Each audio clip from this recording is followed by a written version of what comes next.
모습을 드러내어 직면케 하시고, 나는 귀로만 듣는 사람인지 마음으로 듣고 움직이는 사람인지를 다시 돌아볼 수 있는 시간이 되게 하여 주옵소서.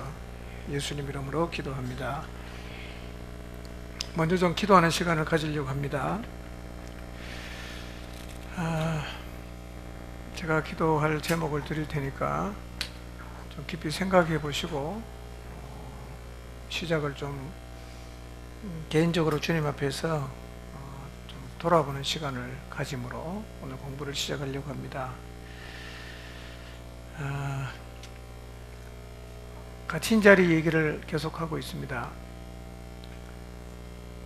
나는 갇힌 자리에서 벗어났는가? 지난 한 주 성경 공부 이후에 실제로 내 삶 가운데서 그 자리에서 벗어나는 일이 있었는가?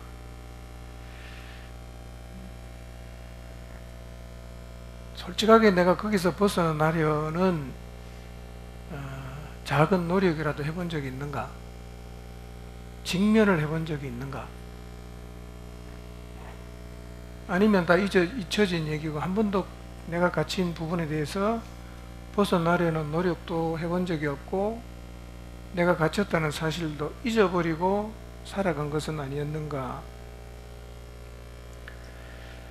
그거를 좀 생각하면서 먼저 좀 주님 앞에 다시 한번 그 자리로 돌아가서 직면하고 정말 내가 거기에서 벗어나는 성령께서 부어주시는 은혜를 오늘 이 시간 공부를 통해서 깨닫게도 되지만 그 힘이 내 삶 속에서 경험되어지는 은혜가 있도록 같이 한번 주님 앞에 기도합시다. 5분 정도 우리 자신의 모습을 정직하게 직면하고, 혹시 내가 갇힌 자리가 어딘지 알았지만 한 주 동안 한 번도 거기서 벗어나려는 시도를 해보지 않고 잊어버리고 살다가 왔다면 그게 반복이 되면 이론 공부밖에 안 될 것입니다. 자기 내면을 보지 못하면 간절함이 생기질 않아요.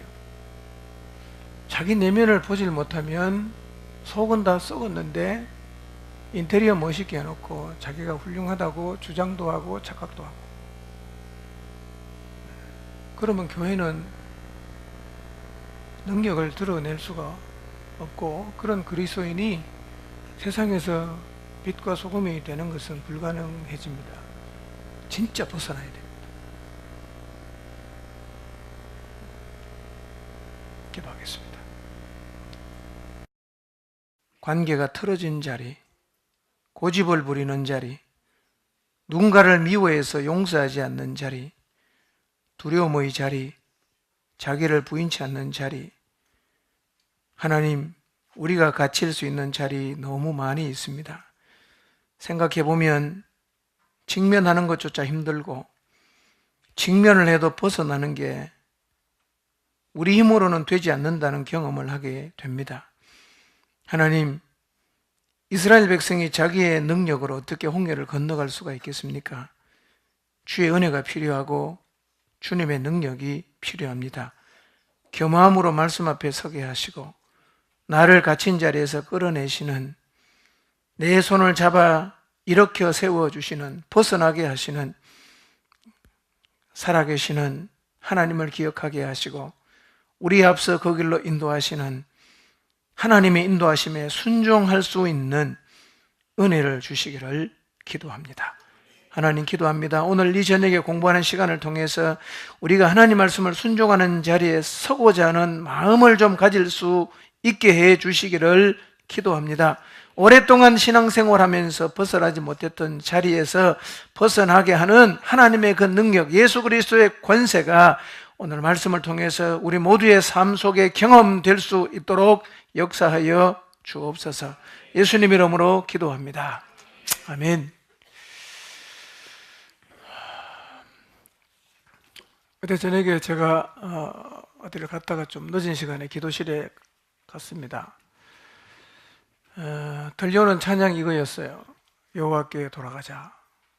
여호와께 돌아가자. 자주 불렀던 찬양이었고 또 즐겨 들었던 찬양이었습니다. 근데 그 찬양을 듣다가 문득 제 안에 이런 질문이 생겼어요. 어떻게 하면 돌아가지? 하나님께 어떻게 하면 돌아가지? 어떻게 하면 하나님께 돌아가죠? 그냥 책 들고 교회 나오면 돌아오는 겁니까? 책 들고 성경 공부하는 자리에 나오면 우리가 하나님께 돌아가는 겁니까? 아니잖아요. 예배 나온다고 하나님께 돌아가는 거 아니거든요. 평생 예배 드려도 하나님께 한 번도 안 돌아가 볼 수도 있습니다. 어떻게 돌아가는가? 성경에서 하나님을 떠났던 사람들이 하나님께 돌아갈 때 어떤 모습이었던가? 생각을 많이 했어요. 어떻게 돌아가죠? 하나님이 싫어하는 거 들고 못 돌아갑니다. 하나님이 하지 말라는 거 들고는 못 돌아가요. 돌아간다는 얘기는 뭐냐? 그냥 가는 게 아니라 그분의 말씀 앞에서 하나님이 싫어하는 거 하지 말라는 거 다 내려놔야 돌아갈 수 있어요. 노래를 늘 부르니까 우리는 하나님께 그냥 주일날 가면 다 돌아갔다고 생각합니다. 결국은 갇힌 자리에서 벗어나지 않으면 오랫동안 교회를 다녀도 우리는 하나님을 제대로 경험할 수가 없어요. 하나님을 경험하지 못할 때 나타나는 가장 뚜렷한 현상이 뭐냐? 변화가 없어요. 변화. 그대로입니다. 태어날 때 가지고 있던 기질, 습성, 태도 그대로. 이거 하나님 못 만난 겁니다. 적어도 우리가 하나님을 만나고 나면요, 변화됩니다. 변화.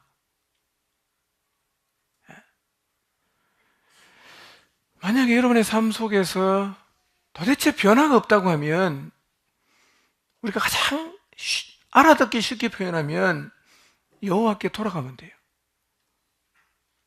어떻게 돌아가요?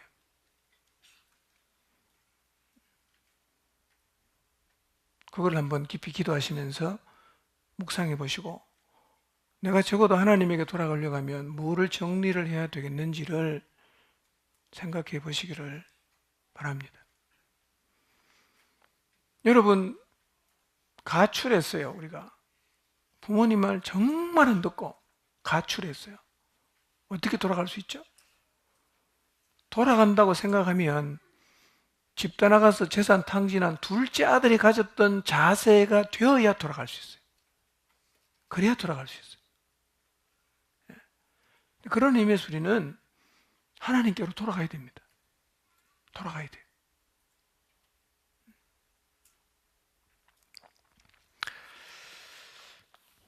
지금 우리가 공부하는 내용은 다 그런 의미에서 하나님께로 돌아가자는 겁니다. 어떻게 돌아갈 거냐? 그분이 하시는 말씀을 어떻게 들을 것인가? 그것이 하나님을 경험하는 삶 교제의 핵심 내용입니다. 오늘은 5단원을 공부합니다. 5단원. 제목, 큰 제목 같이 읽어보겠습니다. 시작. 네.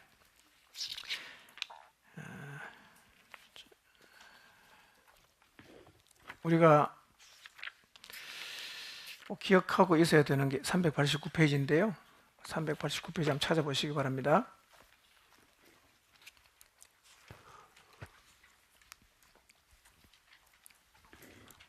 하나님을 경험하는 실체가 몇 가지죠? 7가지죠? 하나님 살아계십니다. 그리고 하나님은 우리를 통해서 그분의 일을 이루기를 원하십니다. 1번에서 7번으로 가면 제일 좋지만 1번으로 7번으로 가는 경우는 거의 없고 1번에서 2번, 3번, 4번, 5번, 6번에서 7번으로 갑니다.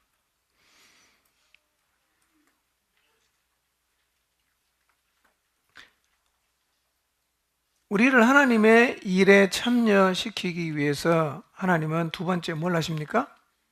우리와 관계를 맺기를 원하십니다. 관계의 자리로 부릅니다. 관계를 맺기를 원한다는 거예요. 그래서 하나님은 세 번째 우리를 어떻게 합니까? 그 관계의 자리로 초청을 해요. 부른단 말이에요. 네 번째는 어떻게 하죠? 불러서 하나님이 하시고자 하는 일을 우리에게 말씀하십니다. 이 하나님 말씀을 들으면 거의 대부분의 사람은 5번으로 갑니다. 뭘 한다고요? 갈등. 왜 갈등합니까? 하나님의 길하고 우리가 생각하는 길이 너무나 차이가 많이 나기 때문에 덥석 받아들이기가 너무 어려워. 그래서 깊이 갈등합니다. 그러다가 갈등하다가 내 생각을 조정을 해서 누구한테 맞춥니까? 하나님에게 맞춰. 내 길에서 하나님의 길을 따라가기로 내가 결정하고 그 길에 내 삶을 조정합니다. 그렇게 되면 7번에 어떻게 되죠? 그 순종을 통해서 하나님이 얼마나 대단한 분이신가를 경험하게 된다는 것입니다. 1, 2, 3, 4, 5, 6, 7인데 패턴을 설명할 수 있겠죠? 없나요? 있죠? 옆 사람에게 한번 설명해 보시기 바랍니다. 1분만. 자, 시작해 보시기 바랍니다.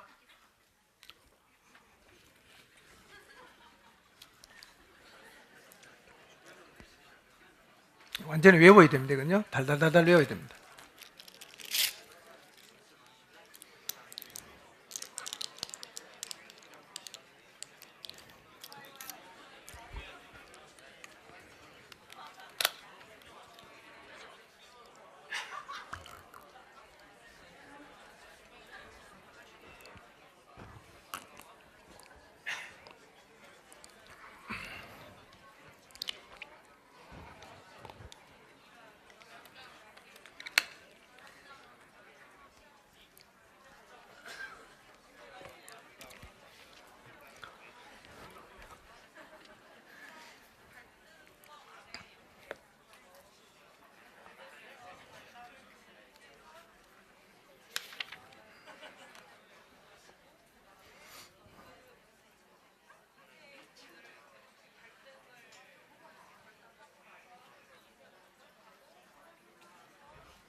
자, 다 하셨습니까? 자, 그럼 오늘 공부는 7가지 중에 몇째 해당되는 겁니까? 네? 네 번째 해당이 되는 거예요.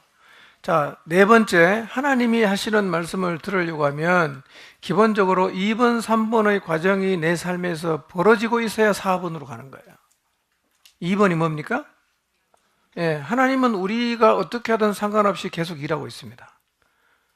역사의 주관자가 되시고 지금도 역사 속에서 계속해서 일하고 계신단 말이에요. 그런데 그 하나님의 역사를 하나님이 혼자 하는 게 아니라 사람을 초청해서 그 일에 참여를 시킨단 말이에요. 그 하나님의 초청을 받아서 그 하나님의 일에 참여하려고 하면 가장 기본적으로 있어야 되는 게 2번이란 말이에요. 뭐죠? 관계입니다. 관계 안에 살아야 돼. 관계 안에 살아야 그리스도인으로 살아가는 일이 가능해집니다. 이게 안 되면 다 안 돼요. 그렇게 관계 안에 살다 보면 하나님이 우리를 어떻게 합니까? 하나님의 일에 초청을 한단 말이에요. 그 초청에 응해서 내가 가면 하나님은 내게 말씀을 해주세요. 뭘 해야 될지를 말씀한단 말이에요. 오늘 5단어는 그러면 하나님이 우리에게 말씀을 하시는데 어떤 방식으로 말씀하시는가? 이것이 오늘 공부할 내용의 핵심이고 이것은 다음 주까지 합니다. 자, 구약시대를 보면 하나님께서 사람에게 직접 나타나셔서 말씀을 많이 하셨어요. 우리는 이런 생각을 할 수 있어요. 그러면 신약시대인 오늘날도 하나님이 과연 구약시대 선지자나 하나님의 사람들에게 개인적으로 말씀하셨던 것처럼 그렇게 개인적으로 말씀하시는가 하는 거예요. 하실까요? 하십니다. 어떻게 하시냐? 그게 사실은 오늘 우리가 공부할 내용의 핵심인데요. 여러분 기억해야 될 것은 어쩌면 하나님은 지금까지 여러분의 인생 가운데 적어도 하나님과의 관계를 맺고 살아가고 있었다면 여러분에게 계속해서 말씀을 하셨어요. 근데 여러분은 그것이 하나님이 말씀하셨다라는 사실을 인지를 못했을 수가 있어서 그 하나님이 하시는 말씀을 무시하고 살았을 수도 있어요. 오늘 공부를 해보시면 아하, 하나님이 진작부터 나에게 계속해서 말씀하셨구나. 이게 하나님이 나한테 하시는 말씀인데 내가 이것이 하나님이 나에게 하시는 말씀이라는 걸 깨닫지 못해서 그 하나님의 말씀이 내 삶에서 너무 비중이 없었구나 하는 것을 알게 될 수도 있어요. 어떻게 말씀하시는가? 1과 제목 읽어보겠습니다. 시작. 네, 여러 가지 다른 방법으로 말씀하시는데 그 밑에 있는 작은 글씨 읽겠습니다. 시작.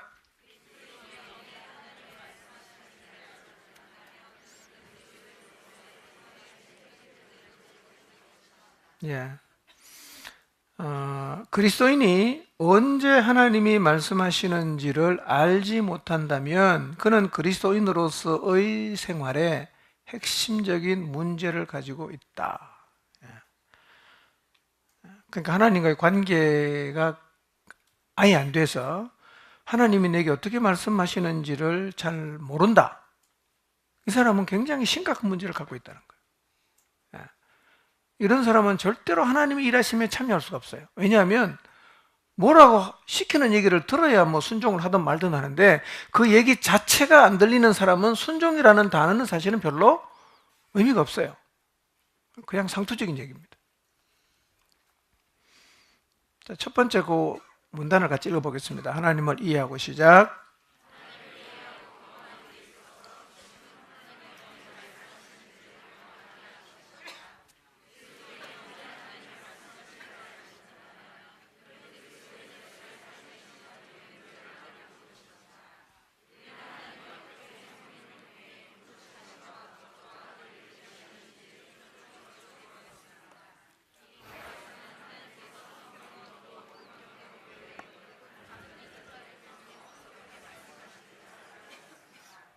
예. 하나님이 언제 말씀하시는지를 알지 못한다면 그 사람은 삶의 어디에? 심장부에 문제를 안고 있다. 아주 심각한 문제라는 겁니다. 예. 그래서 하나님을 이해하고 경험함에 있어서 핵심이 뭐냐면 하나님이 언제 말씀하시냐 이걸 알아야 된다는 겁니다. 언제 말씀하냐? 어떤 방식으로 말씀하냐? 이걸 알아야 된다는 겁니다. 여러분 하나님이 여러분의 인생 가운데 언제 말씀하시나요? 어떻게 말씀하시나요? 오늘 공부를 통해서 이것을 확실하게 알게 되시기를 바랍니다. 자, 하나님 말씀하시는 방법은 좀 구약과 신약에 보면 좀 다른데요. 여러 가지 다른 방법으로 말씀하셨습니다. 옛적에는 어떻게 말씀하셨어요? 천사, 그 다음에 환상, 그 다음에 꿈, 그 다음에 우림과 둠밈, 그 다음에 비유, 그 다음에 세미한 소리, 그 다음에 기사와 표적, 그리고 기타 다른 여러 가지 방법을 통해서 말씀을 하셨습니다. 하나님이 말씀하셨다는 사실이 어떻게 말씀하셨냐 하는 것보다 훨씬 더 중요하다. 여러분 꼭 기억하십시오. 하나님은 지금도 말씀하시나요? 안 하시나요? 누구한테? 여러분에게도 말씀하신다는 거예요. 개인적으로, 구체적으로, 실제적으로 여러분에게도 말씀하신다고. 자, 근데 하나님이 말씀하실 때 네 가지 중요한 요소가 있다. 131페이지. 첫 번째 요소가 뭐죠? 자, 네, 좀 더 크게 읽겠습니다. 시작. 하나님이 말씀하실 때 대개는 그 개인에게 독특한 것이었다. 그렇죠? 그러니까 구약에 보면 하나님이 사람에게 나타나셔서 말씀하신 경우가 있는데요, 중복되는 게 거의 없습니다. 독특하다는 거예요. 예. 자, 모세 같은 경우에 불붙는 떨기나무에서 하나님을 경험을 했는데, 모세가 이걸 보면서 이게 우리 조상 중에 누군가가 하나님을 경험하는 방식이었구나, 이렇게 생각을 했나요, 안 했나요? 안 했다는 거예요. 뭔 얘기입니까? 하나님은 아무도 이런 방식으로 사람에게 나타나셔서 말씀하신 적이 없어요. 그러니까 여러분도 하나님을 경험하기 위해서 광야에 가서 떨기나무 밑에 가서 불 붙일 필요가 있다 없다? 없다는 거예요. 여기서도 말씀하시는 거예요. 매우 독특한 방법으로.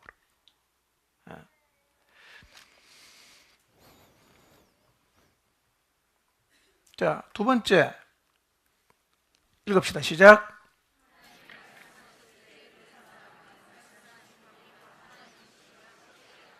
예. 하나님이 나타나셔서 말씀을 하니까 들은 사람은 내가 지금 하나님 음성 들은 거 맞아? 이런 사람이 없었다는 거예요. 하나님이 나타나셔서 말씀하시면 그것이 지금 하나님이 자기에게 말씀하셨다는 것을 들은 사람은 다 알았어요. 그래서 모세가 다른 사람들에게 하나님의 말씀을 들었다는 것을 논리적으로 증명할 수 있을까요? 없을까요? 없어요. 어떻게 논리로 설명합니까? 근데 모세는 분명히 하나님이 자기에게 나타나셔서 말씀하셨다는 것을 알았어요? 몰랐어요? 알았습니다. 알았습니다. 자, 세 번째 읽읍시다. 132페이지 시작.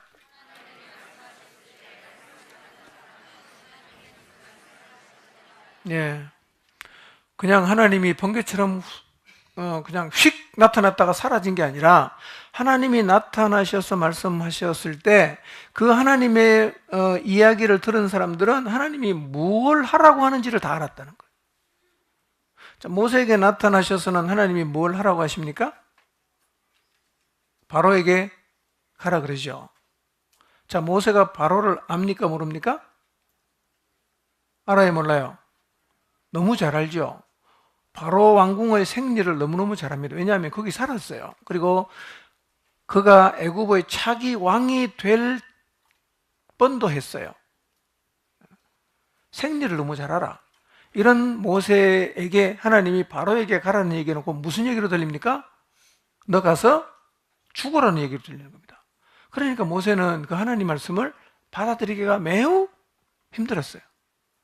근데 무슨 얘기냐? 하나님이 모세에게 나타나셨을 때 모세는 하나님이 자기에게 뭘 하라고 하는지를 알았다는 거예요. 그래서 갈등하는 겁니다. 그래서 못 가겠다고 계속해서 핑계를 댔다는 거예요. 오늘날도 하나님이 우리에게 나타나셔서 말씀하시면 하나님은 나에게 뭘 하라고 하는지를 우리는 알아요. 압니다. 네 번째 읽습니다. 시작. 네. 자, 모세가 이런 말을 했다면 얼마나 어리석게 들렸을까요? 이 불붙은 떨기나무와의 아주 좋은 만남이었어. 이것이 하나님을 만나게 나를 이끌어 주었으면 좋겠는데 라고 말하면 이게 똑똑한 얘기입니까? 바보 같은 얘기입니까? 바보 같은 얘기죠? 왜요? 그 자체가 뭐예요? 하나님을 만난 거란 말이에요. 그 자체가. 불붙는 떨기나무 아래에서 하나님의 음성을 들은 그게 하나님을 만나는 것이지 그것을 통해서 하나님을 만나는 게 아니라는 거예요. 우리도 어쩌면 모세처럼 하나님을 만났는데 또 생각하기를 이 기회에 내가 하나님을 만났으면 좋겠다라고 말할 수가 있다는 거예요. 어쩌면 우리는 지금까지 신앙생활을 해오면서 하나님이 우리에게 주시는 말씀을 계속해서 들으면서 살아왔을 수가 있습니다. 그럼에도 불구하고 우리는 계속해서 하나님이 내게 말씀해 주셨으면 좋겠다라고 말하고 있을 수가 있다는 거예요. 늘 그분의 음성을 듣고 그분과의 만남 속에 살면서 우리는 말하기를 나 하나님을 좀 만났으면 좋겠다라고 얘기하고 있을 수가 있다는 거예요. 그러니까 하나님이 모세에게 떨기나무 아래에서 말씀하셨을 때가 곧 언제다? 하나님을 만남 그 자체라는 겁니다.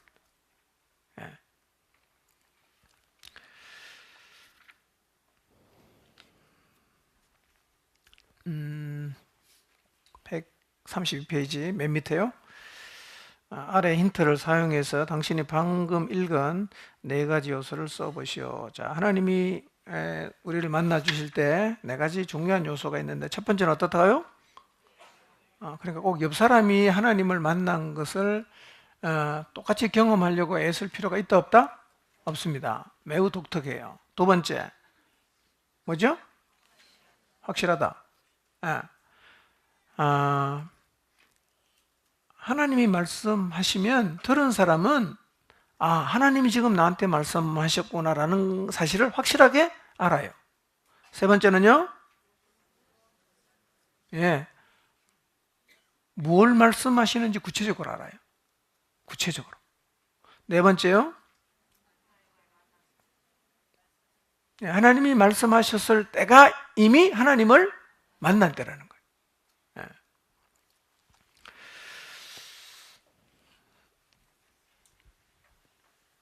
133페이지 세 번째 단락 읽어보겠습니다. 하나님이 말씀하시면 시작.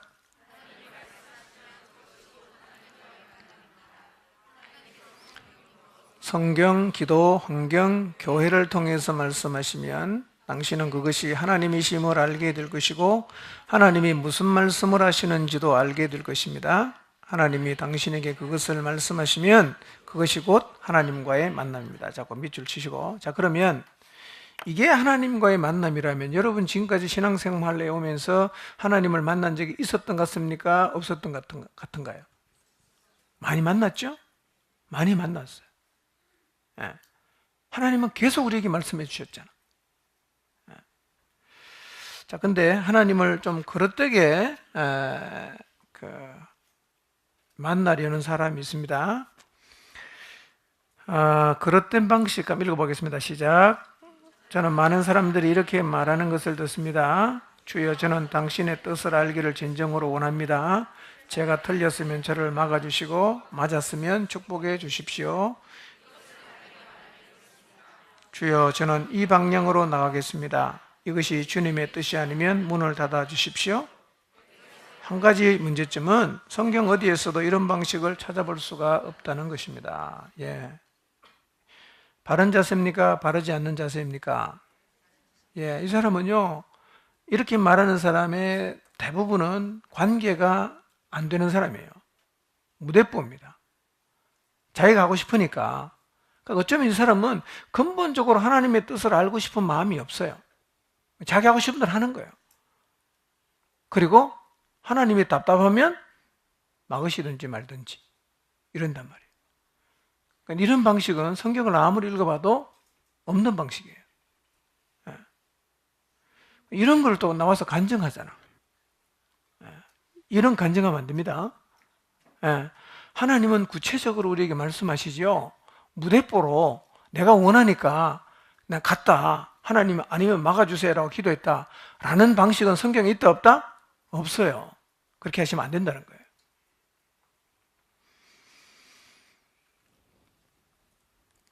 그 다음 읽어봅시다. 시작. 당신은 경험으로 인도되도록 자신을 방치해서는 안 됩니다. 당신은 전통, 방법, 공식 등이 당신을 인도하도록 허락해서는 안 됩니다. 사람들은 종종 이런 것들이 쉽기 때문에 이런 것들을 의지합니다. 사람들은 자기 좋은 대로 일을 해놓고 모든 것의 책임을 하나님께 돌립니다. 자신이 잘못되었으면 하나님이 방해하시고 그들을 제지시켜야 한다고 생각합니다. 자기들이 실수해놓고선 하나님을 원망합니다. 자기 얘기 같습니까? 이러시면 아니 되옵니다. 자기 마음대로 해놓고 하나님 원망하는 거예요. 물어보지도 안 하고 자기 하고 싶은 대로 마음대로 다 했어요. 잘 되면 지가 잘한 거고 잘못하면 다 하나님이 잘못했대.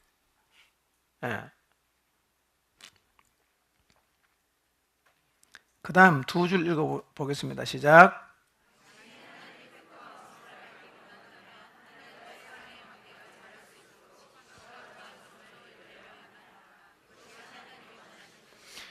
여러분, 하나님의 뜻은 가만히 가만히 있는데 저절로 알아지는 게 아닙니다. 하나님의 뜻은 알려고 노력을 해야 됩니다. 뭘 노력해야 됩니까? 관계를 노력해야 됩니다. 하나님과의 관계 속에 살려고 노력해야 돼요. 여러분, 관계를 맺는 방법을 아는 거하고 관계를 맺으며 사는 것은 확실하게 다른 말입니다. 우리는 관계를 맺는 방법은 다 알아요. 기도를 통해서, 하나님 말씀을 통해서 하나님을 알아가고 관계를 맺는다는 건 아는데 실제로 안 하고 있으면 나는 관계를 안 맺고 있는 사람이에요. 우리는 자꾸 착각하는 게 뭐냐면 이론을 알고 있는 것이 곧 자기가 하고 있는 거라고 생각하는데요, 완전히 차원이 다른 거예요. 여러분, 관계를 어떻게 맺는지를 아는 사람이 아니라 실제로 관계를 맺는 사람이 되시기를 바랍니다. 하나님 뜻 알려고 하면요, 노력해야 돼요. 무슨 노력해야 됩니까? 관계 맺는 노력해야 돼요. 관계. 그래야 하나님 나한테 말씀하시면 들을 수가 있잖아요. 말씀하시면 캐치할 수가 있잖아요. 관계를 안 맺고 살면 하나님이 아무리 얘기해도 내가 들을 수가 없어요. 그러면 그릇된 방식으로 가게 되는 거죠. 자, 그 다음 134페이지 봅니다. 특정한 지시들. 자, 읽어보겠습니다. 시작.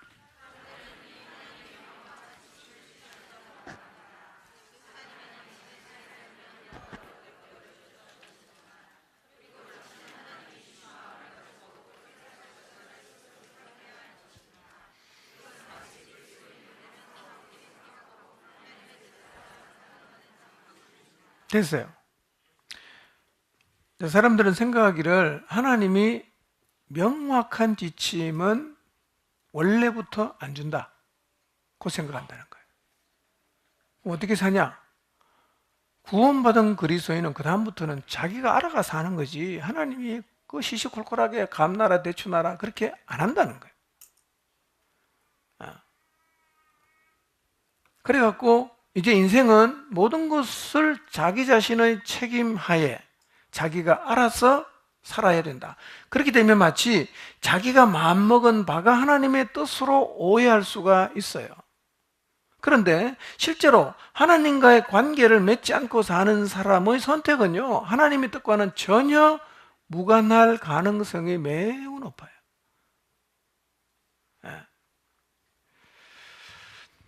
여러분, 우리가 갖고 있는 생각대로 살면 하나님의 뜻대로 사는 게 가능할까요? 영적 전쟁이라는 한 단어만 생각을 해봐도 이 전쟁에서 패배한 사람의 선택은 하나님의 뜻과는 상관이 없는 거예요. 자기 욕망대로 가는 거예요. 하나님의 뜻일 수가 없어요. 여러분, 하나님은 우리의 삶에 있어서 명확한 지침을 주는 분입니까? 안 주는 분입니까? 주는 분입니다. 주는 분이에요. 관계 안에 안 사니까 하나님은 처음부터가 안 준다 이렇게 생각을 하고 믿고 나서는 다 그냥 자기가 알아서 하는 거지, 굳이 그거 하나하나를 하나님께 묻거나 할 필요가 없다고 생각하는 주장은 틀린 주장입니다. 자, 보세요. 하나님이 노아에게 방주를 만들라고 하신 다음에 그 다음에는 노아가 다 알아서 했습니까? 어떻게 했어요? 방주의 치수까지 다 알려줍니다. 길이 얼마, 몇 층, 문은 어디 내라, 언제 문 닫아라, 아주 세부적으로 다 가르쳐줬어요. 그 다음에 아브라함의 경우는 어떻습니까? 모세에게는 성막을 만들라고 했을 때 모세가 알아서 만들었습니까? 여러분, 성막은요, 출애굽기 보면 제일 읽기 힘든 게 성막의 그 양식과 치수를 얘기하는 겁니다. 너무 재미없어요. 뭔 말인지도 몰라요. 뭐 어쩌고 저쩌고 뭐 저기 뭐지 이거 길이는 얼마로 해라, 뭐 그 다음에 저기 쳐서 만들어 갖고 뭐 그거 읽으면 진짜 재미없어요. 읽으면 이런 생각이 드는 거예요. 야, 성경에 왜 이렇게 재미없는 걸 길게 적어놨냐 이거예요. 거의 20장 나옵니다. 자, 하나님은 모세 보고 성막 지으라고 그 말만 해주고 나머지는 모세가 알아서 했습니까? 치수까지 정확하게, 그 다음에 금은 어떤 식으로 해서 붙이고 다 가르쳐줬습니까? 다 가르쳐줬습니다. 나무는 뭘로 해라, 위에는 뭘 입혀라, 길이는 얼마로 해라, 누가 들고 가게 해라, 다 가르쳐줬어요. 아브라함에게는 어떻습니까? 내가 내게 보여줄 땅으로 가라. 그거는 특정한 지시가 아닌 것 같은데요. 그 뒤에 보면요, 태어날 자손의 숫자, 어디 가서 산다, 나중에 노예가 될 거다, 그 다음에 출애굽할 거다, 다 가르쳐줬어요. 그러니까 오늘날도 성령님은 우리의 삶 가운데서 명확한 지시를 내려요. 그리고 하나님은 개인적으로, 구체적으로, 실제적으로 말씀을 하십니다. 아멘입니까? 하시는 분이에요. 예. 자, 일단은 하나님은 우리에게 말씀하십니다. 근데 구약에는 뭘로 했어요? 방법이 많았죠? 자, 그러면 신약에 와서는 하나님 어떻게 하시는가? 2과 읽어보겠습니다. 시작. 네, 성령으로 말씀하신다. 자, 그 아래 작은 글씨 읽겠습니다. 시작.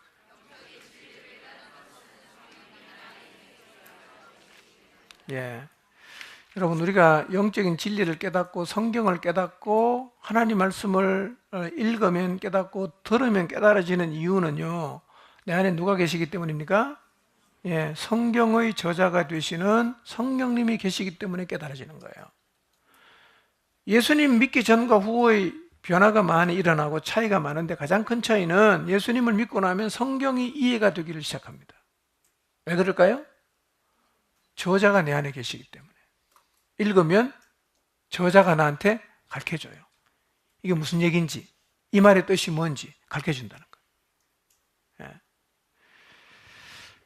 자, 그러면 이거 한번 살펴보겠습니다. 구약에는 여러 모양으로 말했어요. 자, 복음서에 보면, 복음서에는 히브리서 1장 1, 2절 먼저 읽어보겠습니다. 시작. 옛적의 선지자들을 통하여 여러 부분과 여러 모양으로 우리 조상들에게 말씀하신 하나님이 이 모든 날 마지막에는 아들을 통하여 우리에게 말씀하셨다. 이 모든 날 마지막이 언제입니까? 신약입니다. 신약 시대 와서는 하나님이 이제 꿈으로 말하고 우림과 둠밈으로 말하고 그런 방식보다는 누구를 통해서 말씀하신다? 아들을 통해서 말씀하십니다. 예수님을 통해서 말씀하신다.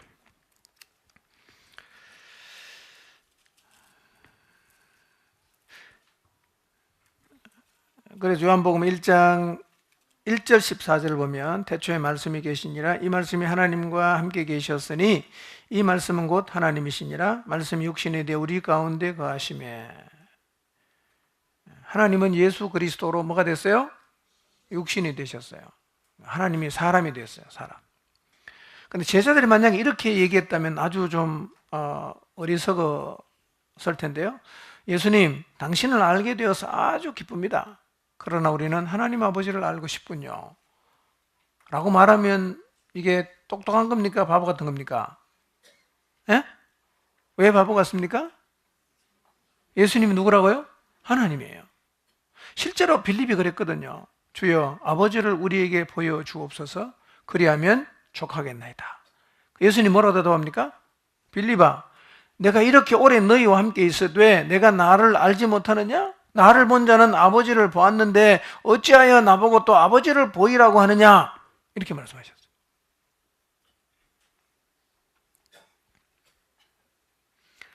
자, 모세가 떨기나무 불꽃 가운데서 하나님을 대면했죠. 그거 누구 만난 거죠? 하나님 만난 거예요. 그러면 오늘 우리가 예수님 당시에 제자들이 예수님을 만났다. 누구 만난 겁니까? 하나님 만난 거예요. 그러니까 예수님을 만난 것은 하나님을 만난 것이고 예수님 말씀을 듣는 것은 누구 말 듣는 거예요? 하나님 말씀을 듣는 거예요. 자, 그러면 신약 시대 예수님께서 오셨을 그 당시에는 사람들이 하나님을 어떻게 만났어요? 누굴 통해 만납니까? 예수님을 통해서 만나는 거예요. 자, 그러면 다음 페이지 넘어갑니다. 138페이지. 사도행전부터 지금까지는 어떻게 만나죠? 자, 사도행전 안에서 그리고 현재까지 세 번째부터 읽습니다. 시작. 우리는 성령님과의 만남이 하나님과의 만남이라는 사실을 깨닫지 못합니다. 하나님은 사도행전에서 그의 사람들에게 명확히 말씀하셨습니다. 사도행전부터 현재까지 하나님은 성령으로 그의 사람들에게 말씀해 오셨습니다. 그랬어요. 자, 구약에는 하나님이 여러 방식으로 만났습니다. 신약, 특별히 예수님 당시에는 사람들이 하나님을 어떻게 만납니까? 예수님을 통해서, 예수님 말씀을 통해서 하나님을 만납니다. 그 다음에 사도행전 이후부터 지금까지는 우리가 하나님을 어떻게 만납니까? 성령님을 통해서 만난다는 거예요. 그럼 내가 성령님이 내게 말씀하셨다는 것은 누구를 만난 거예요? 하나님을 만난 거예요. 성령님이 내게 말씀하신 것은 누가 나한테 말한 거죠? 하나님이 말씀하신 거예요. 이게 사실이라면 우리가 신앙생활을 한 이후부터 지금까지를 쭉 돌아보면 우리가 하나님을 만난 적이 있을까요? 없을까요? 굉장히 많죠. 굉장히 많죠.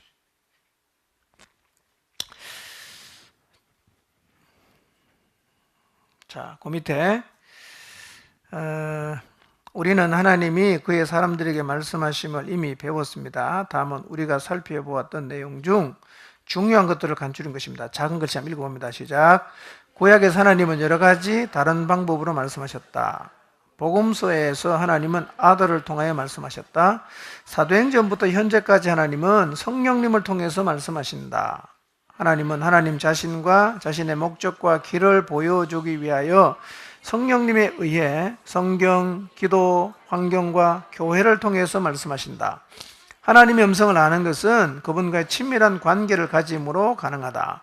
하나님은 당신의 인생의 목적을 가지고 계실 때 말씀하신다. 하나님은 당신에게 말씀하시는 바로 그 순간에 당신이 하나님께 응답하기를 원하신다. 하나님이 당신에게 말씀하시는 그 순간이 바로 하나님의 시간이다. 예. 이제 하나님을 만나는 방법에 대한 복습입니다. 자, 질문은 안 해도 되겠죠? 자, 그러면 139페이지로 넘어갑니다. 하나님과의 만남.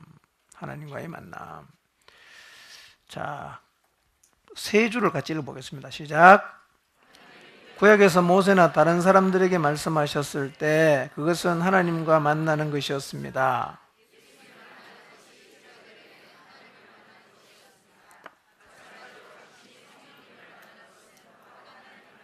예. 이해가 되셨어요? 자, 하나님은 구약의 사람들이 하나님을 만나는 방식, 복음서에서 하나님을 만나는 방식, 사도행전 이후부터 현재까지 하나님을 만나는 방식이 같습니까? 다릅니까? 그렇죠? 결국 하나님을 만나는데 복음서에서는 예수 그리스도를 통해서 만나고 사도행전부터 지금까지는 누구를 통해서? 성령님을 통해서 하나님을 만난다는 거예요. 그러니까 우리가 하나님을 만난다고 했을 때 구약시대처럼 하늘에서 하나님이 그냥 구름 가운데 나타나서 내 귀에 대고 뭔가를 얘기해야만 내가 하나님을 만났다고 생각하면 안 된다는 거예요. 어떻게 말씀하시니까? 이제는 성령님을 통해서 말씀하시겠다. 예. 그러면 가만히 생각해 봐서 오늘도 우리는 하나님을 만났을 수 있어요. 기도 가운데 아침에 성경 읽다가 하나님 내게 뭔가를 말씀하셨을 수가 있어요. 예.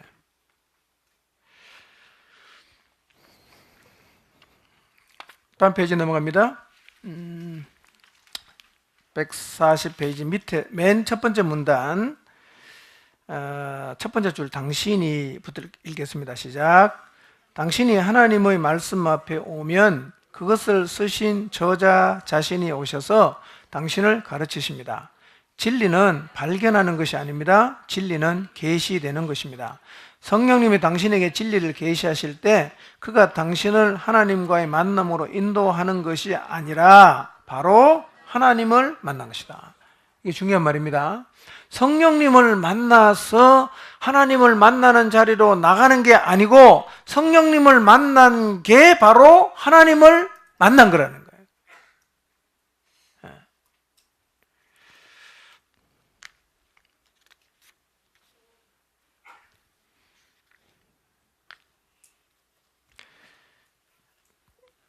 140페이지 질문이 있는데 여기는 여러분이 좀 생각을 하면서 답을 좀 적어야 됩니다. 지금 이거 여기서 적기는 시간이 없어요. 여러분 예습해 올 때 적어 오셨을 수도 있지만 만약에 예습을 못 해 오셨으면 이 질문은 오늘 공부한 거를 생각하면서 답을 해봐야 돼요. 자, 그 다음 141페이지로 넘어갑니다. 자, 이렇게 하나님이 성령님을 통해서 우리를 만나주시고 말씀하시면 141페이지 맨 위에 우리는 어떻게 해야 됩니까? 적극적으로 반응해야 된다. 적극적으로 반응해야 된다. 예. 자, 하나님이 모세에게 말씀하셨어요. 바로에게 가서 내 백성을 출애굽시켜라 이렇게 말씀하셨을 때 모세가 어떻게 했죠? 모세가 바로 받아들였습니까? 하나님하고 토론을 했습니까? 토론했죠? 토론의 결과는 뭘까요? 모세는 하나님과 긴 토론을 가졌습니다. 그것이 그의 일생 동안 그를 제한시켰습니다. 모세는 항상 그의 형 아론을 통해서 백성에게 말해야만 했습니다. 제한시켰습니다. 하나님이 말씀하시면 뭐가 필요하다? 적극적으로 반응해야 됩니다. 왜냐하면 하나님은 우리에게 맨 처음에 뭘 준다고요? 최선을 줍니다. 맨 처음에 최선을 줘요. 그러니까 맨 처음 순종하는 게 제일 좋아요. 그런데 하나님이 맨 처음 우리에게 최선을 줬는데 계속해서 하나님 말씀 안 듣고 하나님하고 논쟁하고 대들고 토론을 벌이면 결국은 내가 하나님의 뭘 원하는 거예요? 차선이나 삼선을 원한단 말이에요. 그러면 토론은 하면 할수록 뭐가 더 많아질까요? 제한되는 게 많아집니다. 여러분 시내산 밑에서 금송아지를 누가 주도해서 만들었습니까? 아론이 주도해서 만들었습니다. 모세를 원망했던 사람이 누구였어요? 아론과 미리암이었어요. 아론은 왜 데려갔습니까? 모세가 끝까지 못 가겠다고 버팅기고 나는 말 못합니다. 그러니까 하나님이 누굴 줬어요? 그 말 잘하는 사람 하나 붙여줄게. 그리고 붙여준 게 아론이에요. 우리가 꼭 기억해야 됩니다. 하나님은 언제나 맨 처음에 우리에게 뭘 주신다? 맨 처음에 최선을 줘요. 맨 처음에. 이걸 잊지 말아야 됩니다. 하나님이 당신에게 무엇을 정기적으로 말씀해 오셨는지 점검해 보도록 도전하고 싶습니다. 한번 생각해 보시길 바랍니다. 하나님이 나한테 지금 계속해서 뭔가를 정기적으로 말씀하고 있는 부분이 없는가? 한번 생각해 보시길 바랍니다. 만약에 하나님 나한테 계속해서 말씀을 하셨는데 내가 그 하나님 말씀을 듣고도 계속해서 반응을 보이지 않으면, 응답을 하지 않으면 무슨 때가 온다? 두 번째 문단, 만약 하나님이 말씀하신 것을 듣고도 당신이 응하지 않았다면 하나님의 음성을 듣지 못할 때가 온다는 거예요. 아모스 8장 11절, 여호와의 말씀을 듣지 못하는 기갈을 경험하게 된다. 계속 불순종하면요 더 이상 하나님 말씀하지 않을 때가 있어요. 언제 그랬어요? 엘리가 제사장이었을 때 그랬어요. 말을 안 들으니까 하나님 말을 안 해요. 희귀했다 이렇게 표현하고 있습니다. 그런데 아이 사무엘에게는 하나님이 말씀을 하세요. 왜냐? 아이 사무엘은 굉장히 순수하게 하나님 말씀에 째깍째깍 순종을 하니까 하나님이 사무엘을 통해서 다시 말씀하기를 시작을 하시고 사무엘을 통해서 이스라엘을 다시 일으키기를 시작하셨다는 겁니다.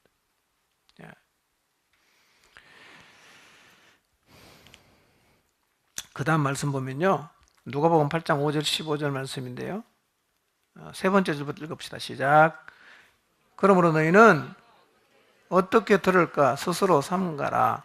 누구든지 있는 자는 받겠고 없는 자는 그 있는 줄로 아는 것까지 빼앗기리라. 당신이 하나님의 말씀을 듣고도 그것을 적용해서 열매 맺는 생활을 하지 못하면 당신이 가지고 있다고 생각하는 것마저 잃어버리게 될 것입니다. 하나님의 말씀을 어떻게 듣는가 스스로 삼가십시오. 성령님이 당신에게 말씀하시면 즉각 그분이 하라는 대로 하겠다고 지금 결단하십시오. 여러분, 계속해서 불순종하는 것은 굉장히 위험한 일입니다. 지난 한 주간을 생각해 보시고 좀 더 멀리 지난 한 달을 생각해 보십시오. 하나님이 여러분에게 성령님을 통해서 뭔가를 계속 말씀하셨는데 내가 그 말씀에 불순종하고 있는 부분은 혹시 없는가? 계속 불순종하면 어떤 일이 벌어집니까? 있는 줄로 아는 것까지 다 뺏깁니다. 다르게 표현하면 뭡니까? 더 이상 내가 너를 쓰지 않겠다. 그런 얘기입니다.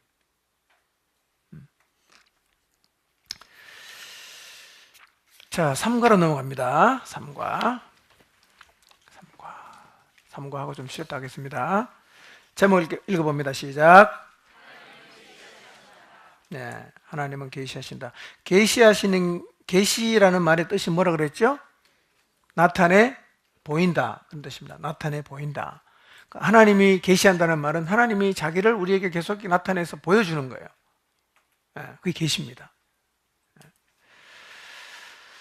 자, 하나님은 뭘 계시하냐, 우리에게 뭘 보여주냐? 성경 전체를 통해서 그분이 말씀하실 때 하나님은 세 가지를 보여줘요. 첫째는 뭐냐면 자신을 보여줍니다. 두 번째로는 자신의 목적을 보여줍니다. 세 번째로는 자신의 길을 보여줍니다. 그러니까 하나님이 우리들에게 끊임없이 자기를 이렇게 드러내시는데 뭘 드러내냐? 첫 번째로는 하나님 자신을 드러내요. 두 번째로 뭘 드러내요? 자신의 목적을 우리에게 가르쳐줍니다. 세 번째로는 자신의 길을 가르쳐줘요. 자, 첫 번째 143페이지 맨 중간쯤에 하나님은 자신을 뭐 하신다? 네, 하나님은 자신을 계시하십니다. 하나님 아브라함이 99세 때에 나타나셔서 자신을 계시하셨는데요. 뭘 계시하셨나요? 아브라함에게 창세기 17장 1절에 나는 전능한 하나님이다. 전능한 하나님으로 계시하셨습니다. 자, 그 다음에 레위기 19장 1절 2절에는 자기를 어떻게 계시하셨어요? 거룩한 하나님으로 계시했어요. 나는 거룩한 하나님이다. 세 번째 말라기 3장 6절 7절에는 어떻게 계시하셨어요? 변하지 않는 하나님, 용서하시는 하나님으로 자기를 계시하셨어요. 네 번째 요한복음 6장 51절에는 어떻게 계시하셨죠? 산 떡으로.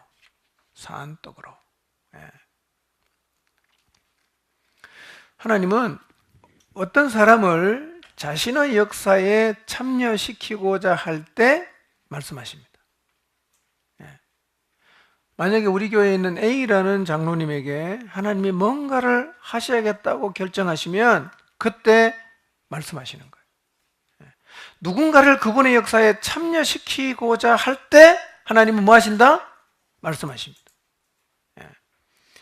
그래서 밑에 보면 아브라함이 늙은 나이에도 아들을 주실 수 있다는 것을 믿기 위해서 99세의 아브라함은 하나님의 뭘 알아야 됐어요?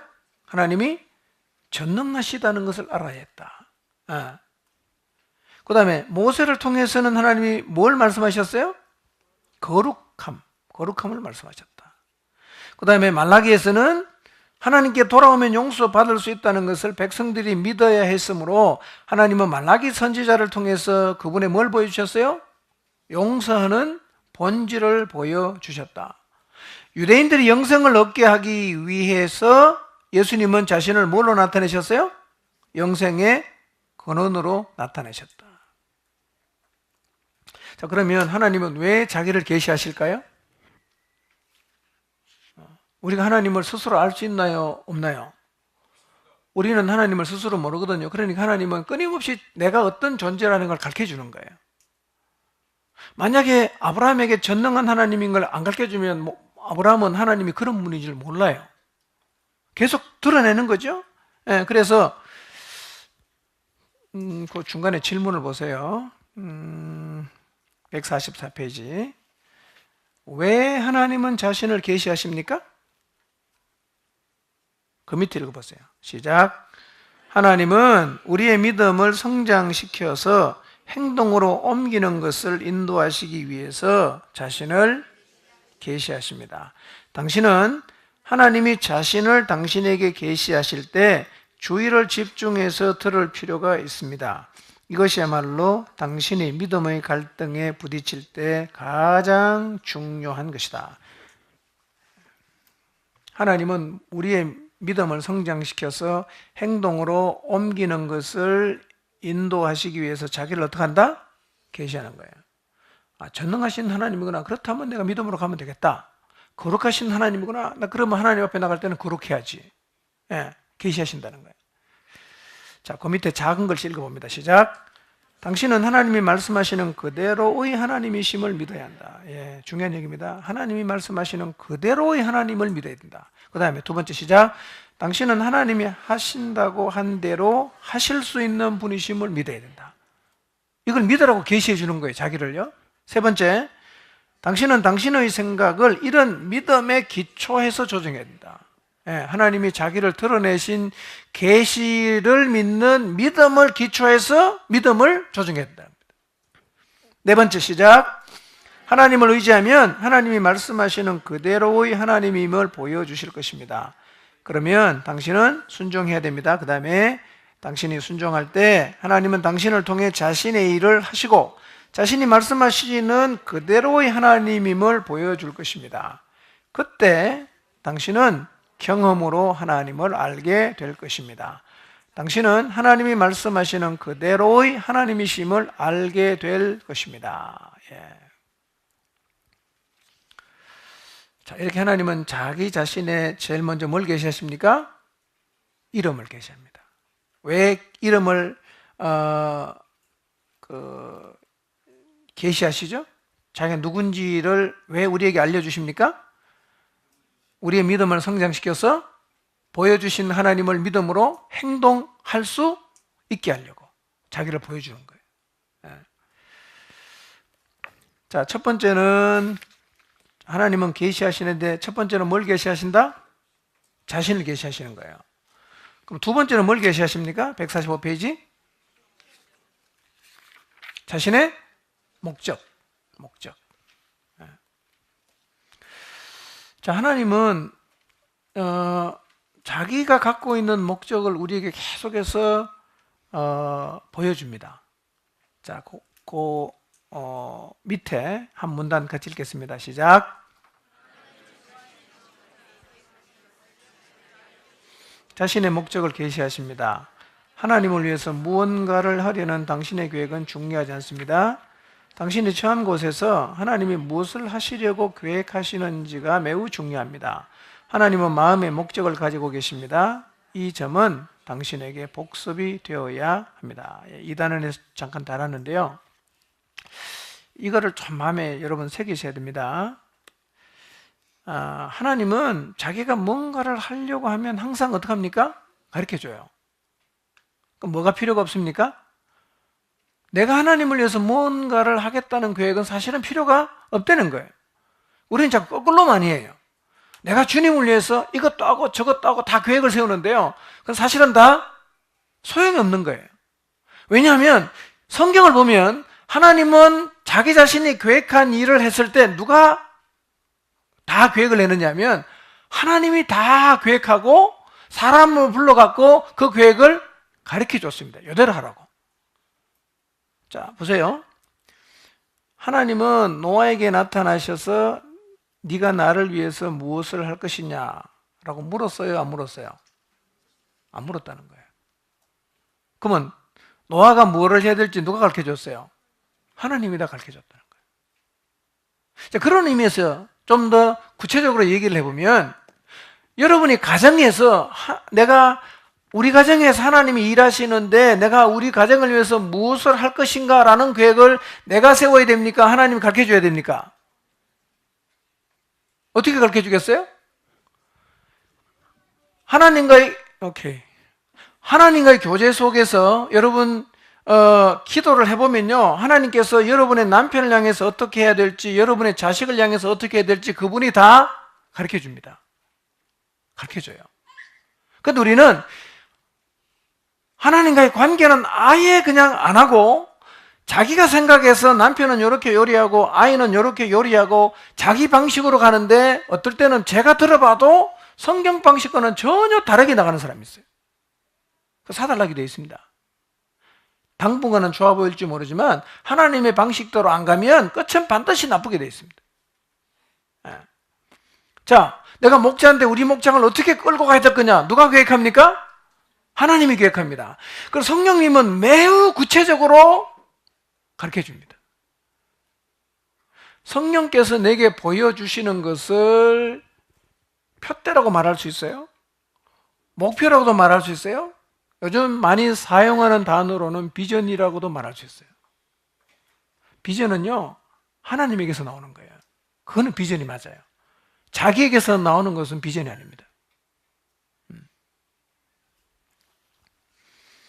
자, 하나님의 목적은 누가 계시합니까? 하나님 계시합니다. 하나님 계시합니다. 예.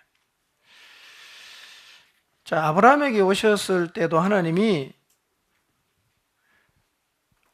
하나님의 부름을 받고 하나님의 뜻을 이루기 위해서 몇 날 며칠을 고민하면서 계획을 세웠나요? 아니면 하나님이 계획을 가르쳐줬나요? 하나님 다 가르쳐줬어요. 예. 우리가 이 부분에서 자꾸 실수를 합니다. 하나님한테는 귀를 막고 자기가 다 계획한단 말이에요. 예. 자, 근데 이것은 사실은요, 성경 전체를 통해서 볼 수 있는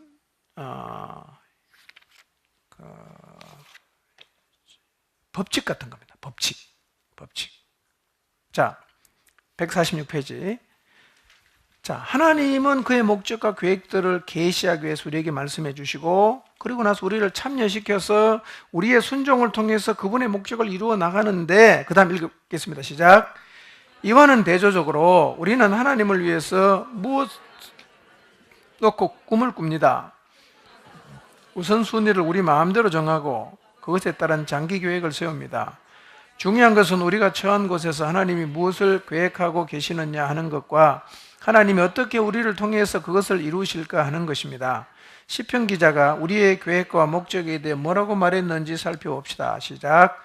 여호와께서 나라들의 계획들을 폐하시며 민족들의 사상을 무효하게 하시도다. 여호와의 계획은 영원히 서고 그의 생각은 대대에 이르리로다. 그랬어요. 열방의 도모, 민족들의 사상, 다 뭡니까? 사람들의 계획이죠. 이건 다 어떻게 한다? 폐하시고 무효가 되게 하신다. 그 다음에 하나님의 계획은 어떻다고요? 영원히 서고 그의 생각은 대대에 이른다. 이 하나님의 계획과 하나님의 생각을 하나님은 우리에게 계속해서 어떻게 하신다? 보여준단 말이에요. 다 가르쳐줘요. 다 가르쳐줍니다. 그래서 하나님을 경험하는 삶을 살기 위해서 늘 바탕에 깔고 있어야 되는 게 뭡니까? 사랑의 관계입니다. 이게 깔고 있으면 하나님 말씀하시면 들을 수 있어요. 근데 이게 없어져 버리면 사실은 그때부터는 굉장히 곤란해집니다. 하나님 말씀하셔도 들을 수 있는 통로가 없어져 버렸기 때문에.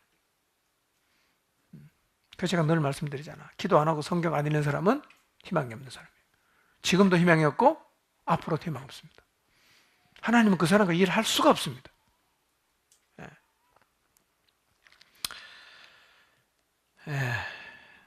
자, 그 다음에 147페이지.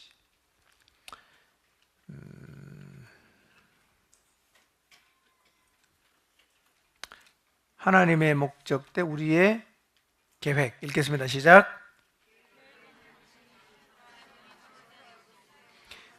그것이 절대로 하나님을 대신할 수는 없습니다. 하나님과의 관계가 당신이 세우는 어떤 계획보다 훨씬 더 중요합니다. 우리가 계획을 세우는 데 있어서 가장 큰 문제는 하나님만이 결정하실 권리를 가진 영역에서 우리 자신의 지혜로 계획하고 수행하는 데 있습니다.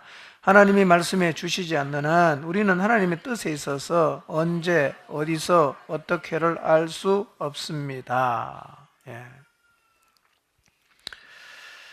자, 하나님과의 관계가 제일 중요하죠? 그렇죠? 자, 내가 뭘 할지 누가 계획해야 됩니까? 하나님이 계획해야 됩니다. 하나님이. 그러니까 하나님이 계획하는 것을 알아차리기 위해서 우리는 뭐를 기본적으로 열심히 해야 된다? 관계. 열심히 해야 돼. 열심히.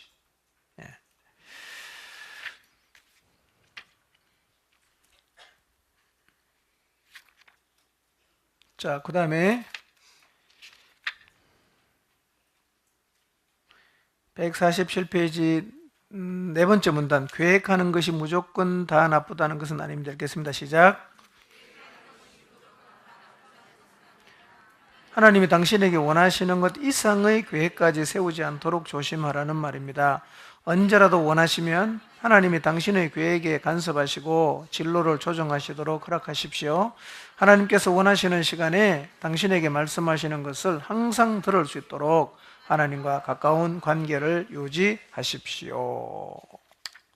자, 그러면 하나님이 성령님으로 말씀하실 때 무엇을 계시하십니까? 두 가지 공부했죠. 하나님은 무엇과? 자신과. 두 번째, 목적을 가르쳐줍니다. 세 번째는 뭐죠? 길을 가르쳐준단 말이에요. 자, 세 번째 봅시다. 147페이지 밑에 세 번째 시작.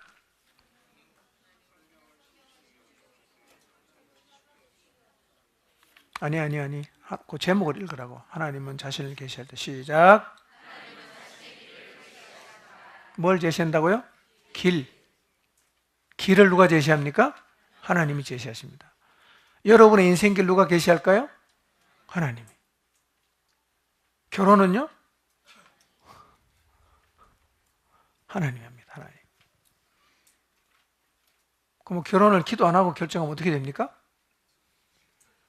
그거는 최선일 가능성이 일단은 떨어집니다. 그렇죠? 소발의 쥐잡기로 내가 결정해도 하나님의 최선일 가능성이 글쎄 소발의 쥐가 잡힙니까? 안 잡히죠? 거의 없다고 봐야죠. 147페이지 이제 성경을 심심풀이로 시작.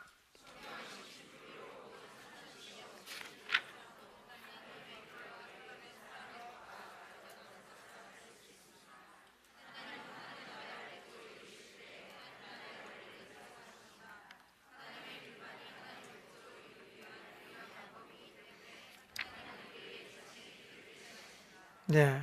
자, 하나님의 길만이 하나님의 목적을 이룰 수 있는 유일한 방법이에요.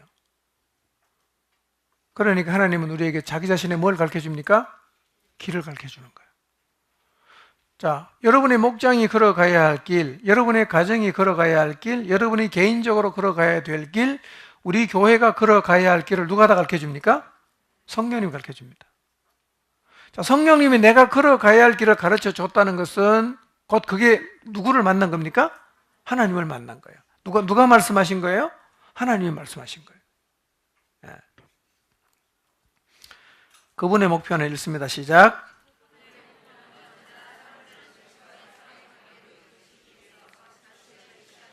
네.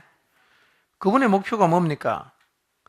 언제나 사람들을 자신과의 사랑의 관계로 이끄시기 위해서 자신을 끊임없이 보여줍니다. 끊임없이 보여줍니다.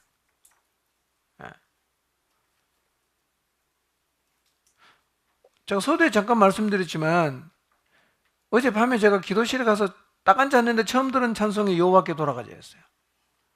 그 찬양을 통해서 하나님 제게 말씀하셨어요. 이 백성이 어떻게 하나님께 돌아갈 거냐. 깊이 묵상했는데요. 하나님께 돌아간다는 게 이게 말로만 돌아가는 게 아니라는 거. 오늘 아침에 성경을 읽다가요. 뒤에 가면 나오는데요. 늘 읽던 말씀인데 마치 처음 읽는 말씀처럼 읽혀졌던 말씀이 있어요. 저는 그것이 하나님께서 우리에게 하시는 말씀이라고 생각합니다. 다음 주에 제가 그걸 말씀드리겠습니다.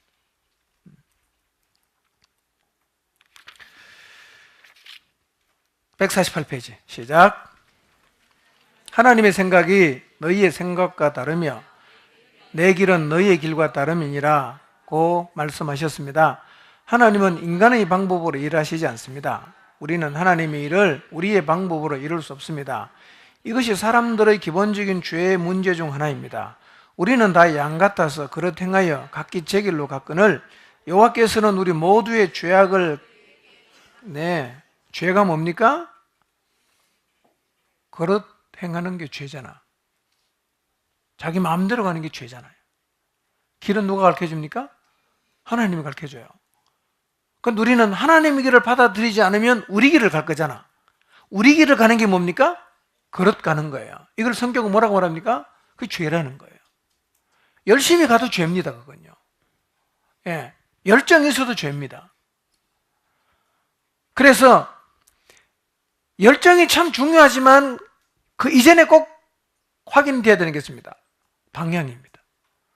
방향이 잘못된 열정은 의미가 없어요. 소용없는 거예요. 예. 그릇 행하는 게 죄입니다. 그릇 행하는 게 죄. 자기 마음대로 가는 게 정말 죄입니다. 예. 우리의 방법은 우리에게 좋게 보일 수 있습니다. 아마도 얼마간의 성공을 거둘지도 모릅니다. 그러나 하나님의 일을 우리의 방법으로 하려고 할 때 결코 우리가 하는 일 가운데서 하나님의 크신 능력을 찾을 수 없을 것입니다. 예. 내 방식대로 가면 놀라운 성공을 거둬도 다 그것은 내 사이즈입니다. 하나님의 방식대로 가야 무슨 사이즈? 하나님 사이즈입니다. 예. 그래 하나님 경험하는 거예요. 놀라우신 하나님을 경험하려고 하면 하나님의 방식대로 가야 돼. 근데 하나님은 어떻게 해야 되는지 방식을 다 가르쳐줍니다. 세 가지 가르쳐준다. 첫째, 뭘 가르쳐준다? 자기가 어떤 분인지 가르쳐준단 말이에요. 그래야 우리가 도전할 수 있잖아. 하나님 이런 분이니까 이 정도는 할 수 있어. 쉽게 설명하면 이거예요. 우리 아빠가 어느 정도 능력이 있는 걸 알아야 아들이 뭔가 저지를 수 있잖아. 우리 아빠 이 정도는 해줄 수 있어. 할 수 있잖아. 근데 아버지가 전혀 자기 일을 아들에게 안 가르쳐주면 아버지가 어느 정도 능력이 있는 걸 모르기 때문에 사실은 아들이 아버지를 믿고 할 수 있는 게 별로 없어진단 말이에요. 그런데 하나님이 자기 자신이 얼마나 대단한 걸 계속해서 계시해 준단 말이에요. 그러니까 우리는 그 사실에 대한 믿음을 가지면 점점 큰 일에도 뭐가 가능하다? 도전하는 게 가능해진다. 그래서 하나님은 제일 먼저 뭘 계시합니까? 자기를 계시해줘요. 두 번째는요, 목적, 구체적으로 계시해 줍니다. 세 번째는요, 길을 다 가르쳐줘요. 길. 여러분 길 여러분이 정하는 거 아닙니다. 누가 정합니까? 예. 요한복음 14장 6절에 예수님께서 말씀하십니다. 내가 곧 길이다. 길이다. 예. 자, 그 밑에 보면 하나님의 방법으로 예수님께서 몇 명을 먹였죠? 오병이어의 기적을 통해서 5천 명을 먹였잖아요. 근데 만약에 제자들의 방법대로 했다면 어떻게 됐겠어요? 빈손으로 다 근처 마을로 보냈겠죠. 뭐 그것도 우리가 참 예수님에게 잘 얘기해갖고 질서정연하게 5천 명 잘 보내갖고 더 이상은 안 굶겠다. 뭐 이렇게 얘기할 수 있겠지만 사실은 오병이어의 기적은 볼 수가 없지 않겠어요? 하나님의 방식대로 된단 말이에요. 그래야 하나님의 기적을 경험하게 된다.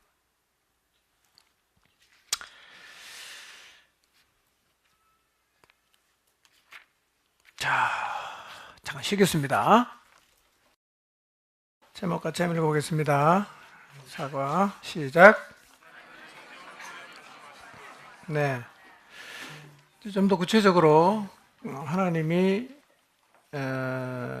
우리에게 어떤 방식으로 말씀을 하시는가, 우리가 어떻게 하나님의 말씀하시는 것을 들을 수가 있는가.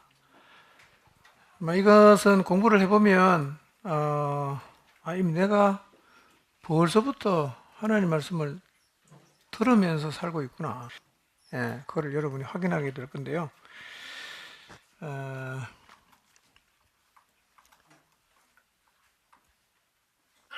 세 가지 질문을 같이 한번 읽어보겠습니다. 시작.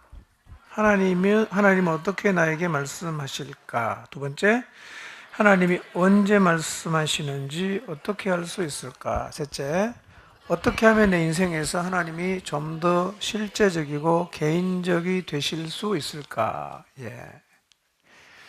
자, 우리가 앞에서 1과에서 공부했죠. 하나님이 우리에게 말씀하시는 것은 독특하다 그랬죠. 다 똑같은 방식으로 말하지 않고 사람들마다 다 독특한 방식으로 그분이 하시고 싶은 방식대로 말씀을 하시는데, 중요한 것은 어떤 방식으로 말해도 상관이 없어요. 그분과의 사랑의 관계 안에 있으면 다 알아차릴 수가 있어요. 어떻게 말해도 다 알아차릴 수 있다는 거예요. 예. 자, 예수님께서 제자들과 가졌던 관계를 목자와 양의 관계에 비유하시면서 이렇게 말씀하셨어요. 읽어볼까요? 문으로 들어가는 시작. 문으로 들어가는 이는 양의 목자라. 양은 그의 음성을 듣나니 양들이 그의 음성을 아는 고로 따라오되. 그랬어요. 자, 양들은 목자의 음성을 압니까 모릅니까? 안다 그랬죠? 그래서 목자가 말하면 따라가거든요. 몽골 어디인가 제가 동영상을 하나 봤는데요. 혹시 보신 분이 계실지 모르겠어요. 그걸 제가 저장을 안 하고 해서 그냥 시간 지나서 없어져 버렸어요. 그 목장에 가면 그 양들이 많이 놀고 있는데요. 이제 목자가 그 양들을 부르는 소리가 있어요. 근데 저 관광 간 사람들이 비슷한 소리를 내잖아요. 양들이 한 마리도 안 와요. 여러 명이 와서 목자의 목소리를 흉내내서 양들을 부르는데요. 양들이 힐끗 보더니만 그냥 놀아요. 근데요, 진짜 목자가 가서 부르니까요, 와라라라 다 몰려오는 거예요. 진짜 좀 감동적이었어요. 여기 예수님이 하신 말씀이 그 말이거든요. 양들은 목자의 음성을 진짜 압니다. 다르게 표현하면 하나님께서 우리에게 말씀하시면 그분의 자녀인 우리는 그분이 하시는 말씀을 알아듣습니다. 알아들어요. 자, 그러면 하나님께서 우리에게 말씀하실 때 네 가지 방식으로 말씀한다고 말씀드렸는데요. 네 번째 문단 읽어볼까요? 다섯 번째, 하나님은 여러 가지 시작. 오늘날에는 성령님에 의해 성경, 기도, 환경 그리고 교회를 통해서 말씀하십니다. 하나님은 기도와 성경을 함께 사용하십니다. 많은 경우 환경과 교회와 다른 성도들이 하나님이 당신에게 말씀하시는 것을 확인시켜 줍니다. 하나님은 자주 환경과 교회를 사용하여서 하나님의 시계를 가르쳐 주십니다. 다음 단원에서 이것에 대해 좀 더 자세히 공부하기로 합시다. 이 과에서는 하나님이 어떻게 성경을 통해서 말씀하시는지 살펴보기 원합니다. 다음 과에서는 기도 문제를 다룰 것입니다. 환경과 교회는 다음 주하고, 이제 4과에서는 성경, 5과에서는 기도를 통해서 하나님이 어떻게 말씀하시는가를 공부하는데요. 그 밑에 문제 푸는 게 하나 있는데 한번 공표 꼽표를 해보시기 바랍니다. 너무 또 그냥 오래 고민해서 10분씩 걸리면 안 되고 30분 안에 끝내야 됩니다. 그냥 슬쩍 읽어보세요. 공표 꼽표. 다 하셨죠?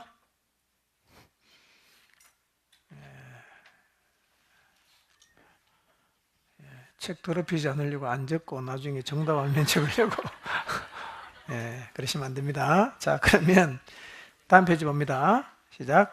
하나님은 주권자이십니다. 그분은 자신이 정하신 바를 무엇이든 하실 수 있습니다. 성경을 우리의 인도자로 여기면 우리는 하나님이 개인에게 독특한 방법으로 말씀하신다는 것을 압니다. 하나님의 사람들은 그분의 음성을 듣고 알아차릴 것입니다.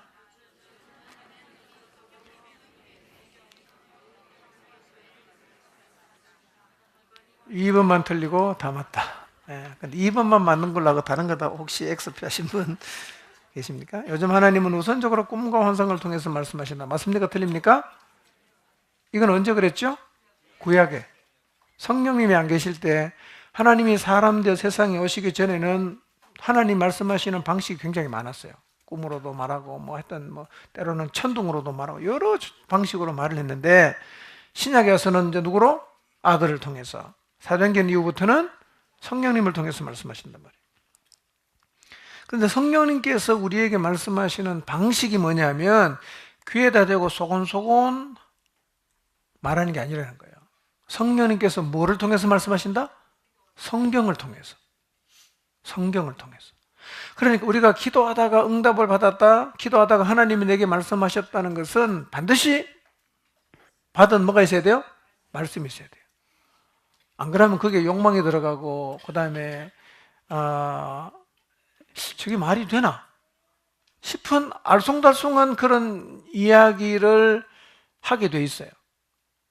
성령님을 통해서 말씀하신다고 하니까 우리는 자꾸 뭔가 이제 귀에 대고 소곤소곤 듣는 것을 연상을 하는데요. 하나님은 그런 방식으로 말하시는 것보다는 뭐를 통해서 말씀하십니까? 성령님께서 뭐를 통해서? 성경을 통해서 말씀하시는 거예요. 자, 그래서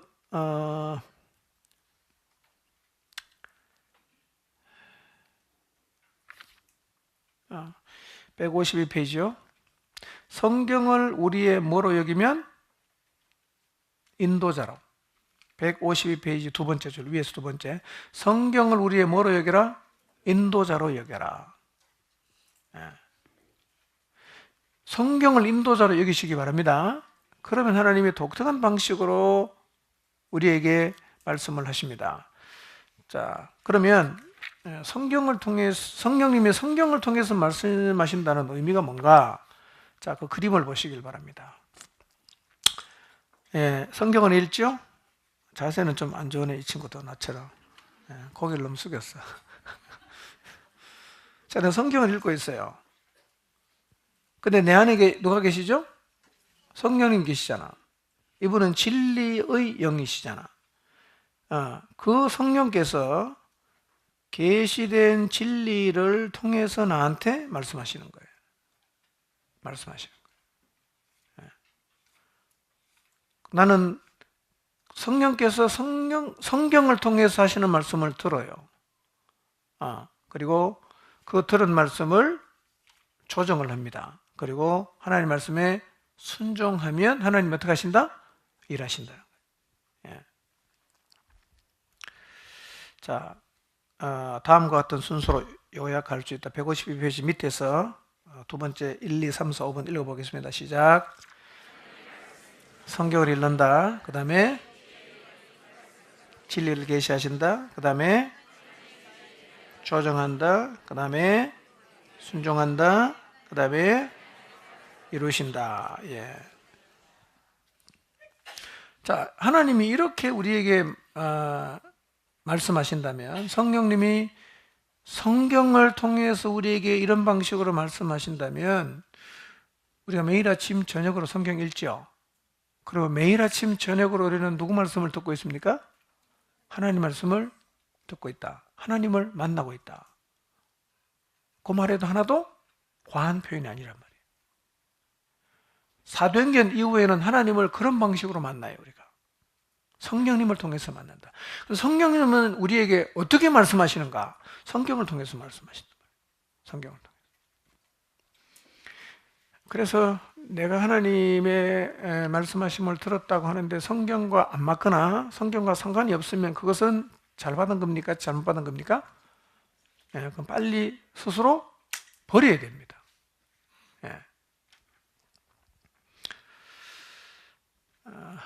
153페이지 한번 요점이 되는 단어를 문장에다가 한번 넣어보세요. 나는 하나님 말씀, 즉 성경을 어떻게 한다? 읽는다. 읽었어요. 진리 영이 그 말씀을 가지고 진리를 나한테 드러내 보여주는 거 계시하세요. 하나님의 진리에 나의 인생을 조정합니다.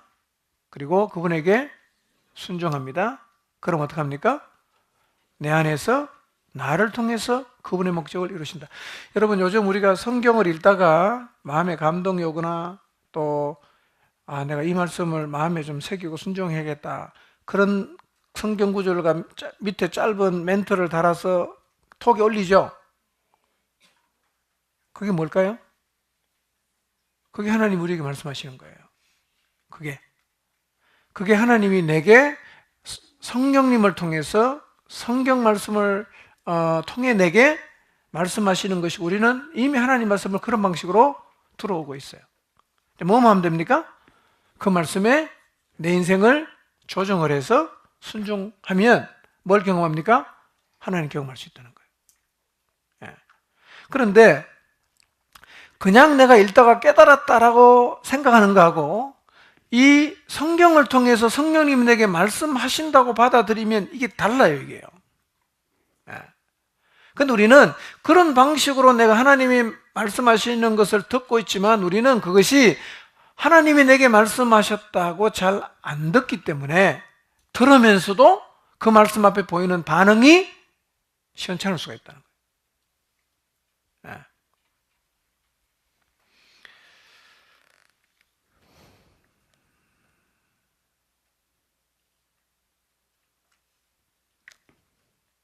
당신의 일을 확인하라. 자, 한번 읽어보겠습니다. 시작. 성령님은 하나님과 그의 목적을 계시하시려고 하나님의 말씀을 사용하십니다. 또 성령님은 하나님의 방법들로 우리를 교훈하시기 위해 하나님 말씀을 사용하십니다. 우리는 스스로 하나님의 진리를 이해할 수 없습니다. 하나님의 도움을 받지 않은 상태에서 말씀은 미련한 것으로 보일 것입니다. 성령님의 도움을 받으면 우리는 모든 것을 이해할 수 있습니다. 그렇기 때문에요, 사실은 성경을 읽을 때 영적인 방해가 있을까요, 없을까요? 많죠. 진리에 몰입하지 못하도록 사단은 성경 읽을 때 우리 마음속에 생각을 계속 집어넣잖아. 눈은 읽는데 생각은 딴 데가 있는 거예요. 그래서 여러분 성경을 너무 안 읽다가 오래간만에 마음 먹고 읽으면 한 장 읽는데 1시간 걸린단 말이에요. 왜 1시간 걸립니까? 눈으로 읽는데 생각은 딴 데가 있어요. 아, 이거 아니지, 다시. 그러니까 맨날 1절 가서 2절 가다가 3절 가면 또 딴 데가 있어, 생각이. 그래서 영적인 방해가 굉장히 심하단 말이에요. 근데 성경을 지속적으로 읽으면요, 그런 방해들이 점점 없어져요. 오래간만에 읽으면 성경이 안 읽어집니다. 왜냐하면 그런 방식을 통해서 하나님이 말씀하시는데 우리가 그 말씀을 계속 들으면 우리의 삶이 얼마나 변하겠어요. 그러니까 사단은 악착같이 하나님 말씀을 들을 수 없도록 방해하겠죠. 자, 진리에 응답하는 것. 자, 154페이지 밑에서 세 번째 문단, 영적인 진리를 깨닫는 것. 시작.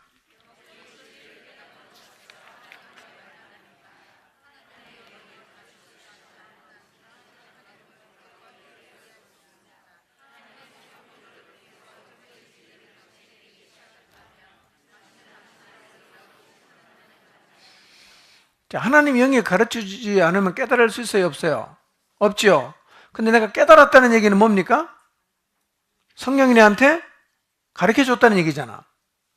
그럼 곧 그게 뭐예요? 하나님이 나한테 말씀하셨다고 받아야 된단 말이에요. 우리는 스스로 하나님 말씀을 못 깨닫습니다. 성령께서 깨닫게 하세요. 근데 어느 날 성경 읽었는데 이게 내 마음에 너무 그냥 다가와서 막 눈물이 나고 막 감동되고 이런 데 있죠. 그럼 뭐겠어요? 하나님 나한테 말씀하신 거예요. 자, 진리 응답하는 것, 성경을 읽는 것이 저게 얼마나 흥분되는 기대의 시간인지 모릅니다. 그러니까 이런 마음으로 성경을 한번 읽어보세요. 성경 읽는 시간이 굉장히 기대가 되죠. 오늘 하나님 내게 뭘 깨닫게 하실까? 하나님 내게 뭘 말씀하실까? 어떻게 나를 만나 주실까? 그런 마음으로 성경을 읽으라는 것입니다. 그래서 성경 말씀 읽을 때요, 저는 블랙가비 목사님 얘기입니다. 저는 제 자신이 그 말씀의 뜻 가운데 푹 빠지도록 노력합니다. 저는 제 인생을 그 진리 곧 하나님께로 조정합니다. 저는 하나님께 동의하고 하나님이 계시하신 방법대로 일하시도록 하기 위해 필요한 모든 일에 착수합니다. 그리고 저는 하나님이 그날 종일 진리를 제 삶에 사용하시도록 주목하며 온 신경을 곤두세웁니다. 주주주. 자, 그 다음에 155페이지. 자, 진리를 적으라는 겁니다. 진리를 적어라. 성경 읽을 때 노트들 다 갖고 계시죠? 안 갖고 계십니까? 예, 노트를 좀 갖고 있는 게 좋습니다. 저는 이 노트를 1년에 많이 쓰면 한 7권, 적게 쓰면 5권 쓰는데요. 제가 성경은 앞쪽부터는 성경 읽다가 이렇게 마음에 와닿거나 깨달은 말씀을 적는 것이고, 뒤에서는 기도 제목을 그걸로 적어 내려가요. 그래서 뒤에서 앞으로 가다가 만나면 이제 다 쓰죠. 그럼 노트를 바꾸는 1년에 한 7권 정도를 씁니다. 그러니까 저는 성경 읽다가도 많이 적어요. 오늘도 적은 말씀이 많거든요. 적을 게 없는 날은 마음에 담긴 게 없는 날은 적을 게 별로 없어. 어떤 때는 다 적고 싶어. 성경 읽은 게 다 적고 싶어. 그러니까 이 노트를 좀 여러분 사용하시는 게 좋습니다. 노트요. 네. 그리고 적는다는 얘기는 마음에 와닿았다는 얘기 아니겠어요? 그런 말씀을 좀 묵상할 수 있어요. 깊이 묵상할 수 있고, 적을 수 있는 말씀은 깊이 묵상이 돼요. 예. 하나님이 자신 또는 자신의 목적이나 길에 대해서 뭘 계시하시는가? 그 다음에 내 개인과 가정과 교회와 직장 생활에서 어떤 조정이 필요한가? 또 내가 하나님에게 응답하는 기도를 적어보고, 또 내 인생을 말씀에 조정하고, 이런 방식으로 성경을 계속 이제 읽는 거예요. 그러면 성경을 통해서 우리는 뭘 들을 수 있죠? 하나님의 음성을, 하나님 말씀을 들을 수가 있다는 거예요. 하나님을 만날 수가 있다는 거예요. 예. 거기 보면 이제 그 155페이지 보면 시편 30편 읽다가 악인은 꾸고 갚지 아니하나 이 말씀을 읽었어요. 예, 이게 유난히 그날 마음에 내가 깊이 와닿아서 읽었단 말이에요. 적어놨어요. 가만 생각해 보니까 내가 빚을 안 갚은 게 생각이 났어. 그럼 어떻게 해야 돼요? 갚아야지. 예, 그렇게 적용이 되는 것입니다. 이런 방식으로. 용서라는 말씀 읽었는데 가만 생각해 보니까 내가 지금 용서 못하는 두 사람이 있어. 내 눈에 흙이 들어가기 전에 절대로 용서 안 하기로 했는데 하나님 나한테 용서하라고 하시는 거예요. 하기 싫어요. 그래서 조정했어요. 하나님 말씀대로 순종하기로. 용서를 했다. 그러니까 하나님 말씀대로 순종한 거죠. 이런 방식으로 하나님은 성경을 통해서 우리에게 계속해서 말씀을 하신다는 겁니다. 5가 읽읍시다. 시작. 예, 성경을 통해서도 말씀하시고, 그다음 뭘 통해서 말씀하신다? 기도를 통해서도 말씀하신다. 경건 일기를 기록하지 않고 있다면 지금이라도 시작할 필요가 있습니다. 만약 우주의 주인이신 하나님이 당신에게 무언가 말씀하신다면 어떻게 될까요? 좀 기록해야 되지 않겠어요? 북한 TV 보면 김정은이 시찰 나가면 다 나이든 할배가 이거 들고 앉아갖고 막 적지 않습니까? 이렇게? 예?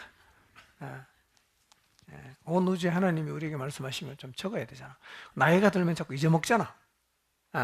적는 게 참 중요한 것 같아. 저는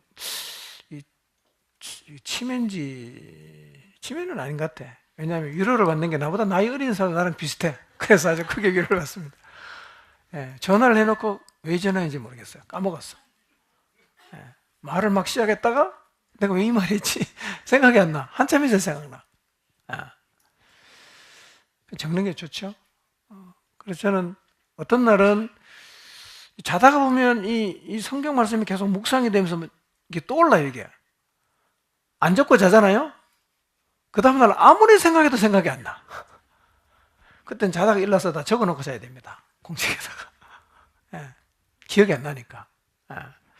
적는 습관은 이제 나이가 들면 살기 위해서라도 적어야 되고요. 또 하나님 말씀하신 것은 기록해 두는 게 좋습니다. 그래서 성경도 적으시고 묵상한 것도 적으시고 또 하나님 앞에 응답한 내용도 좀 적으시고 그렇게 계속 좀 기록하는 게 도움이 될 것입니다. 진리는 뭐라고요?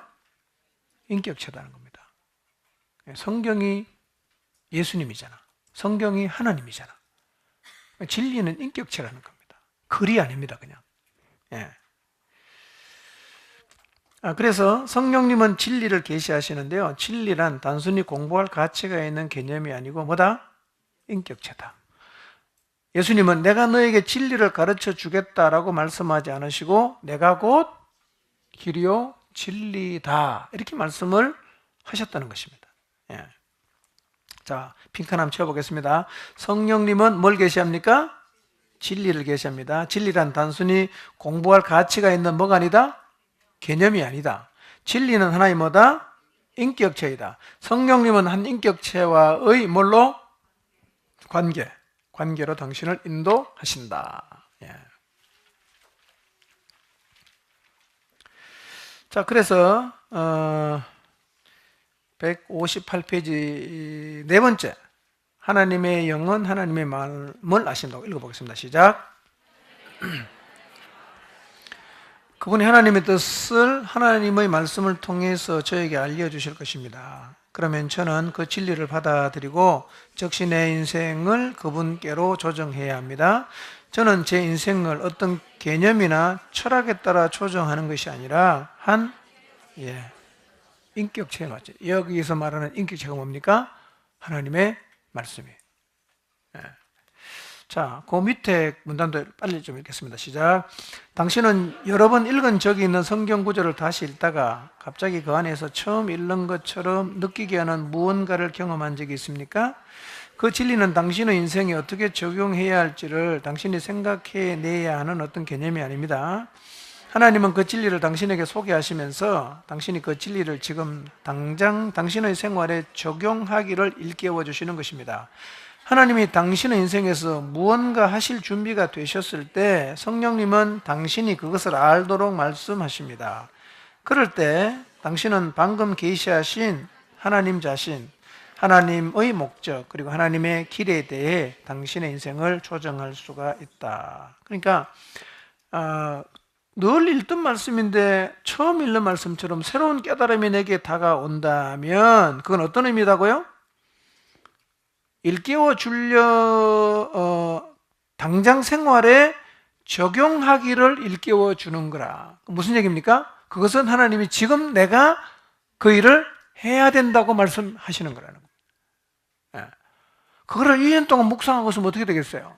곤란하죠. 즉시 순종해야 돼요.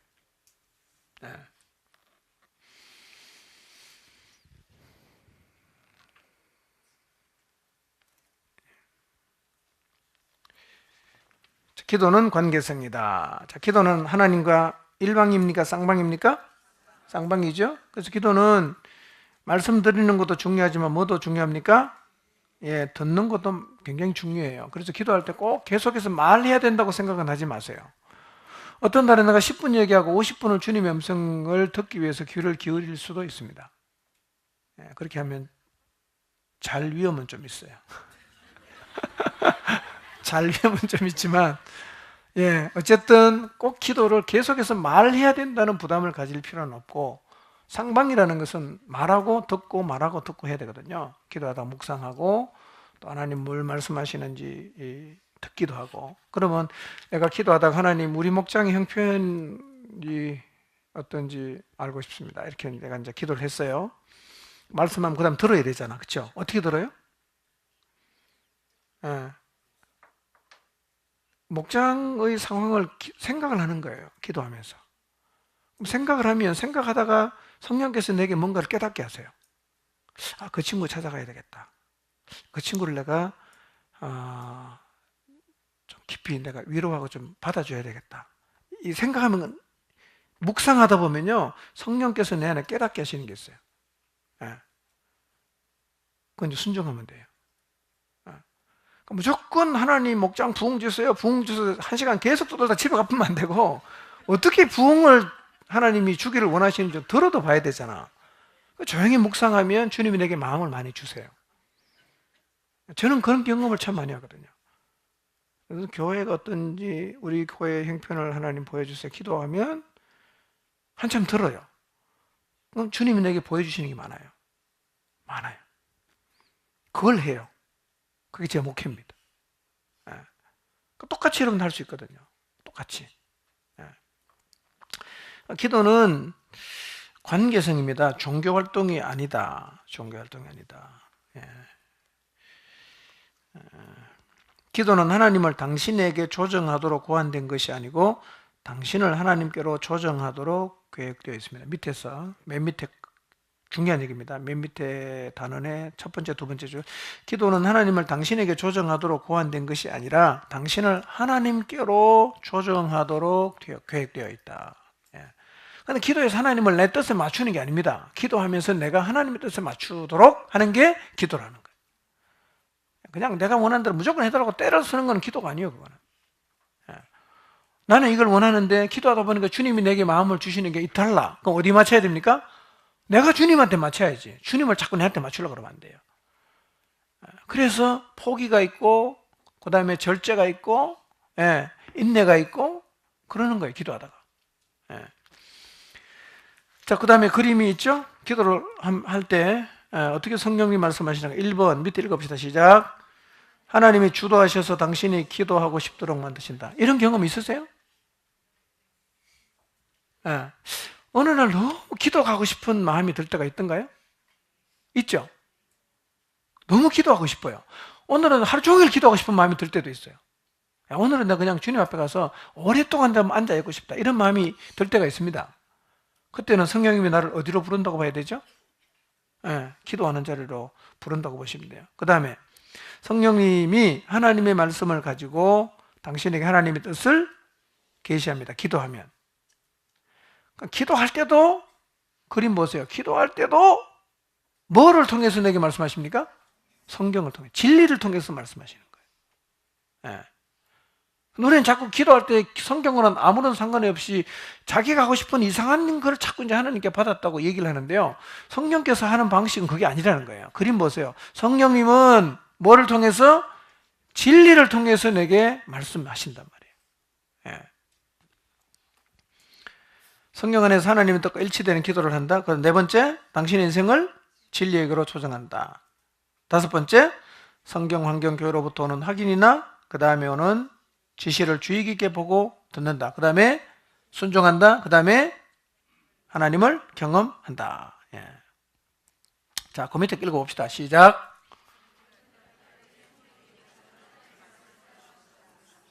저는 제가 무엇에 대해 기도할 때 성경 말씀이 제 마음에 떠오르는 것을 발견합니다. 저는 그것이 방해가 된다고 느끼지 않습니다. 저는 하나님의 말씀으로 저를 인도하시려고 노력하시는 것이라고 믿습니다. 제가 어떤 특정한 것에 대해 기도하면 성령님이 성경을 가지고 제 마음에 그 진리를 적용시켜 주시는 것을 발견했습니다. 저는 즉시 기도를 중단하고 성령님이 제 마음에 주신 구절을 찾아봅니다. 이런 경험 아마 여러분 하셨을 텐데요. 성령님은 기도를 할 때 뭐를 통해서 말씀하십니까? 성경을 통해서 말씀하신다. 자, 그 다음에 우리는 연약하고 어떻게 기도해야 될지를 160페이지 밑에서 네 번째 문단. 성령님은 하나님의 뜻을 이미 알고 계신다. 알고 계세요. 성령님이 우리를 위해 기도하실 때 그분은 절대적으로 하나님의 뜻에 동의하면서 기도하십니다. 그리고 나서 성령님은 우리가 기도할 때 하나님의 뜻을 알도록 도와준다. 리차드 목사님, 블랙가비 목사님이 아들 얘기했죠? 자전거 미리 사놓고 이 자전거를 선물로 원하도록 설득을 했어요. 그래서 창고에 있는 자전거를 달라고 요청하게 만들었다는 거예요. 하나님 그렇게 한다는 거예요. 성령님은 하늘의 창고에 뭐가 있는지를 다 안다는 거예요. 성령님은 우리에게 그것을 원하게 만드는 거예요. 다르게 표현하면 성령님은 우리가 뭘 원하게 만듭니까? 하나님의 뜻을 따라 사는 것을 원하게 만드는 거예요. 그렇게 기도하도록 돕는 거예요.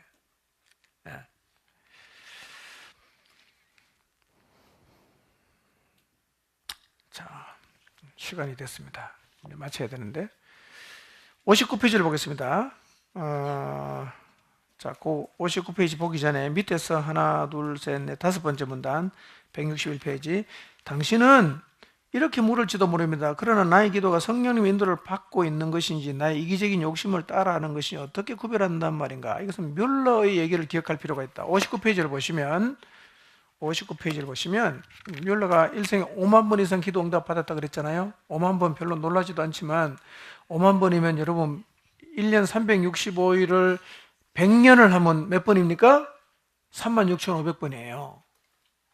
몇 번 응답 받았다고요? 5만 번이면 어마어마한 겁니다, 여러분. 100년을 살 동안 하루도 빠짐없이 하루에 한 개 기도의 응답을 받아야 36,500번이에요. 근데 뮬러는 5만 번을 받았다는 겁니다. 그렇게 많은 기도의 응답을 받았던 뮬러는 그냥 기도를 열심히 한 게 아니라 기도를 이렇게 했다는 거예요. 59페이지. 다음은 뮬러가 어떻게 하나님과 마음이 통하는 관계를 갖게 되었는지, 어떻게 하나님의 음성을 구별할 수 있게 되었는지를 뮬러 자신이 직접 간추린 것입니다. 집에 가서 읽으세요. 시간이 없어 지금. 꼭 읽어보세요. 그리고 여러분이 욕심이 아니라 정말 평정심을 가지고 하나님의 뜻을 찾기 위해서 어떤 마음의 자세를 가져야 되는가를 뮬러의 이야기를 통해서 여러분이 도움을 받을 수가 있을 것입니다. 그래서 자기를 부인하는 게 중요합니다. 자기 욕망을 자꾸 우리가 하나님의 뜻이라고 우길 수 있기 때문에 자기를 부인하시고 정말 솔직하게 하나님의 뜻만을 원하는 상태로 가야 된다는 거예요. 가야 된다는 겁니다. 기본적으로 하나님은 성경에 위배되는 방향으로 인도할까요, 안 할까요? 절대로 안 합니다. 그러니까 내가 마음속에 어떤 생각이 들어도 성경하고 안 맞으면 그것은 누가 준 거다? 사단이 준 겁니다. 버려야 됩니다. 네. 보세요. 하나님하고 성령님하고 예수님은 세 분이지만 한 분이잖아. 이분이 각기 다르게 말씀할 수 있습니까? 없습니다. 성령님이 나한테 하나님의 뜻을 가르쳐 주는데 하나님의 말씀인 성경하고 틀리게 말할 수 있나요, 없나요? 절대로 그럴 수가 없습니다. 안 맞으면 누가 틀린 거예요? 내가 뭔가를 지금 오해하고 있는 겁니다. 내가 잘못 받은 거예요. 그걸 하나님 뜻이라고 우기면 절대로 안 됩니다. 성경에는 그랬지만 내가 해보니까 이것은 고약한 말입니다. 그 얘기하면 안 돼요. 성령님은 진리에 위배되는 방식으로는 절대로 우리에게 말씀하지 않습니다. 몇 프로? 100%.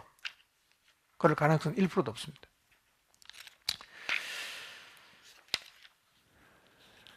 자, 그래서 162페이지 마지막 그것만 보고 마칩시다. 자, 하나님이 뭐죠? 하나님이 갈로 안에 네모 안에 주도하셔서 내가 기도하고 싶도록 기도의 필요성을 느끼게 만드십니다. 그 다음에 성령님이 하나님의 말씀을 가지고 나에게 하나님 뜻을 계시하십니다. 지금 162페이지 하고 있습니다. 나는 성령님 안에서 하나님의 뜻과 일치되는, 성령님이 이렇게 기도하게 만들어요. 일치되는 기도를 합니다. 네 번째, 나의 인생을 진리에게로 어떻게 한다? 조정하는 거예요. 하나님이 말씀하시면 항상 내 거를 버리고 하나님한테 맞춰야 되니까 이걸 뭐라고 표현합니까? 조정을 해야 돼. 왜냐하면 우리 길하고 하나님 길은 너무나 달라서 조정 안 하면 안 돼. 이게 조정을 해야 돼. 그 다음에 나는 성경, 환경, 교회, 다른 성도들로부터 오는 확인이나 그 다음에 오는 지시를 주의 깊게 보고 듣는다. 그 다음에 여섯 번째, 나는 그 다음에 어떻게 한다? 순종한다. 그럼 어떻게 됩니까? 내 안에서 나를 통해서 그분의 뜻이 이루어집니다. 자, 그렇다면 여러분 매주마다 하나님을 경험하는 게 가능합니까? 불가능합니까? 가능하죠. 왜? 매일 성경 읽잖아. 매일 기도하잖아. 하나님 계속해서 내게 말씀하세요. 들어보니까 내가 조정해야 될 게 많아. 내 인생을 말씀에 맞춰 조정했어요. 순종했습니다. 그럼 우리가 날마다 하나님을 경험하게 되는 거죠. 그렇게 살다 보면 자연스럽게 갇힌 자리에서 벗어나게 되는 거란 말이에요. 하나님은 지금도 나에게 개인적으로 말씀하십니다. 이제 매일 말씀과 기도를 통해서 주님을 깊이 있게 만나셔서 여러분 하나님과 여러분의 관계가 실제적이 되고 하나님이 모세를 만나 주셨던 것처럼 성경을 통해서 성령님을 통해서 오늘 나를 만나 주신다, 안 만나 주신다? 만나 주십니다. 만나 주십니다. 들은 말씀에 항상 내 뜻을 하나님의 뜻에 맞추어 조정을 함으로, 그리고 그 조정된 하나님의 뜻에 순종함으로 여러분의 삶 가운데서 진짜로 하나님을 경험하는 일들을 이번 한 주간도 꼭 경험하면서 살아가시기를 바랍니다. 기도하겠습니다. 하나님 아버지, 계속해서 우리에게 말씀하신다는 사실을 기억하게 하여 주옵소서. 모세에게 말씀하시고 아브라함에게 말씀하시고 노아에게 말씀하시고 엘리야에게 말씀하시고 하나님은 모든 하나님의 사람들에게 말씀하셨던 것처럼 오늘 우리에게도 성령님을 통해서 성경을 읽을 때, 기도할 때 계속해서 말씀하신다는 사실을 다시 한번 확인했습니다. 우리에게 말씀하실 때 하나님의 뜻에 맞도록 우리의 인생을 조정하게 하시고 순종함을 통해서 하나님이 우리의 삶 가운데 이번 한 주간도 구체적으로 경험되는 그런 은혜를 누릴 수 있게 하여 주옵소서. 예수님 이름으로 기도합니다. 아멘. 감사합니다.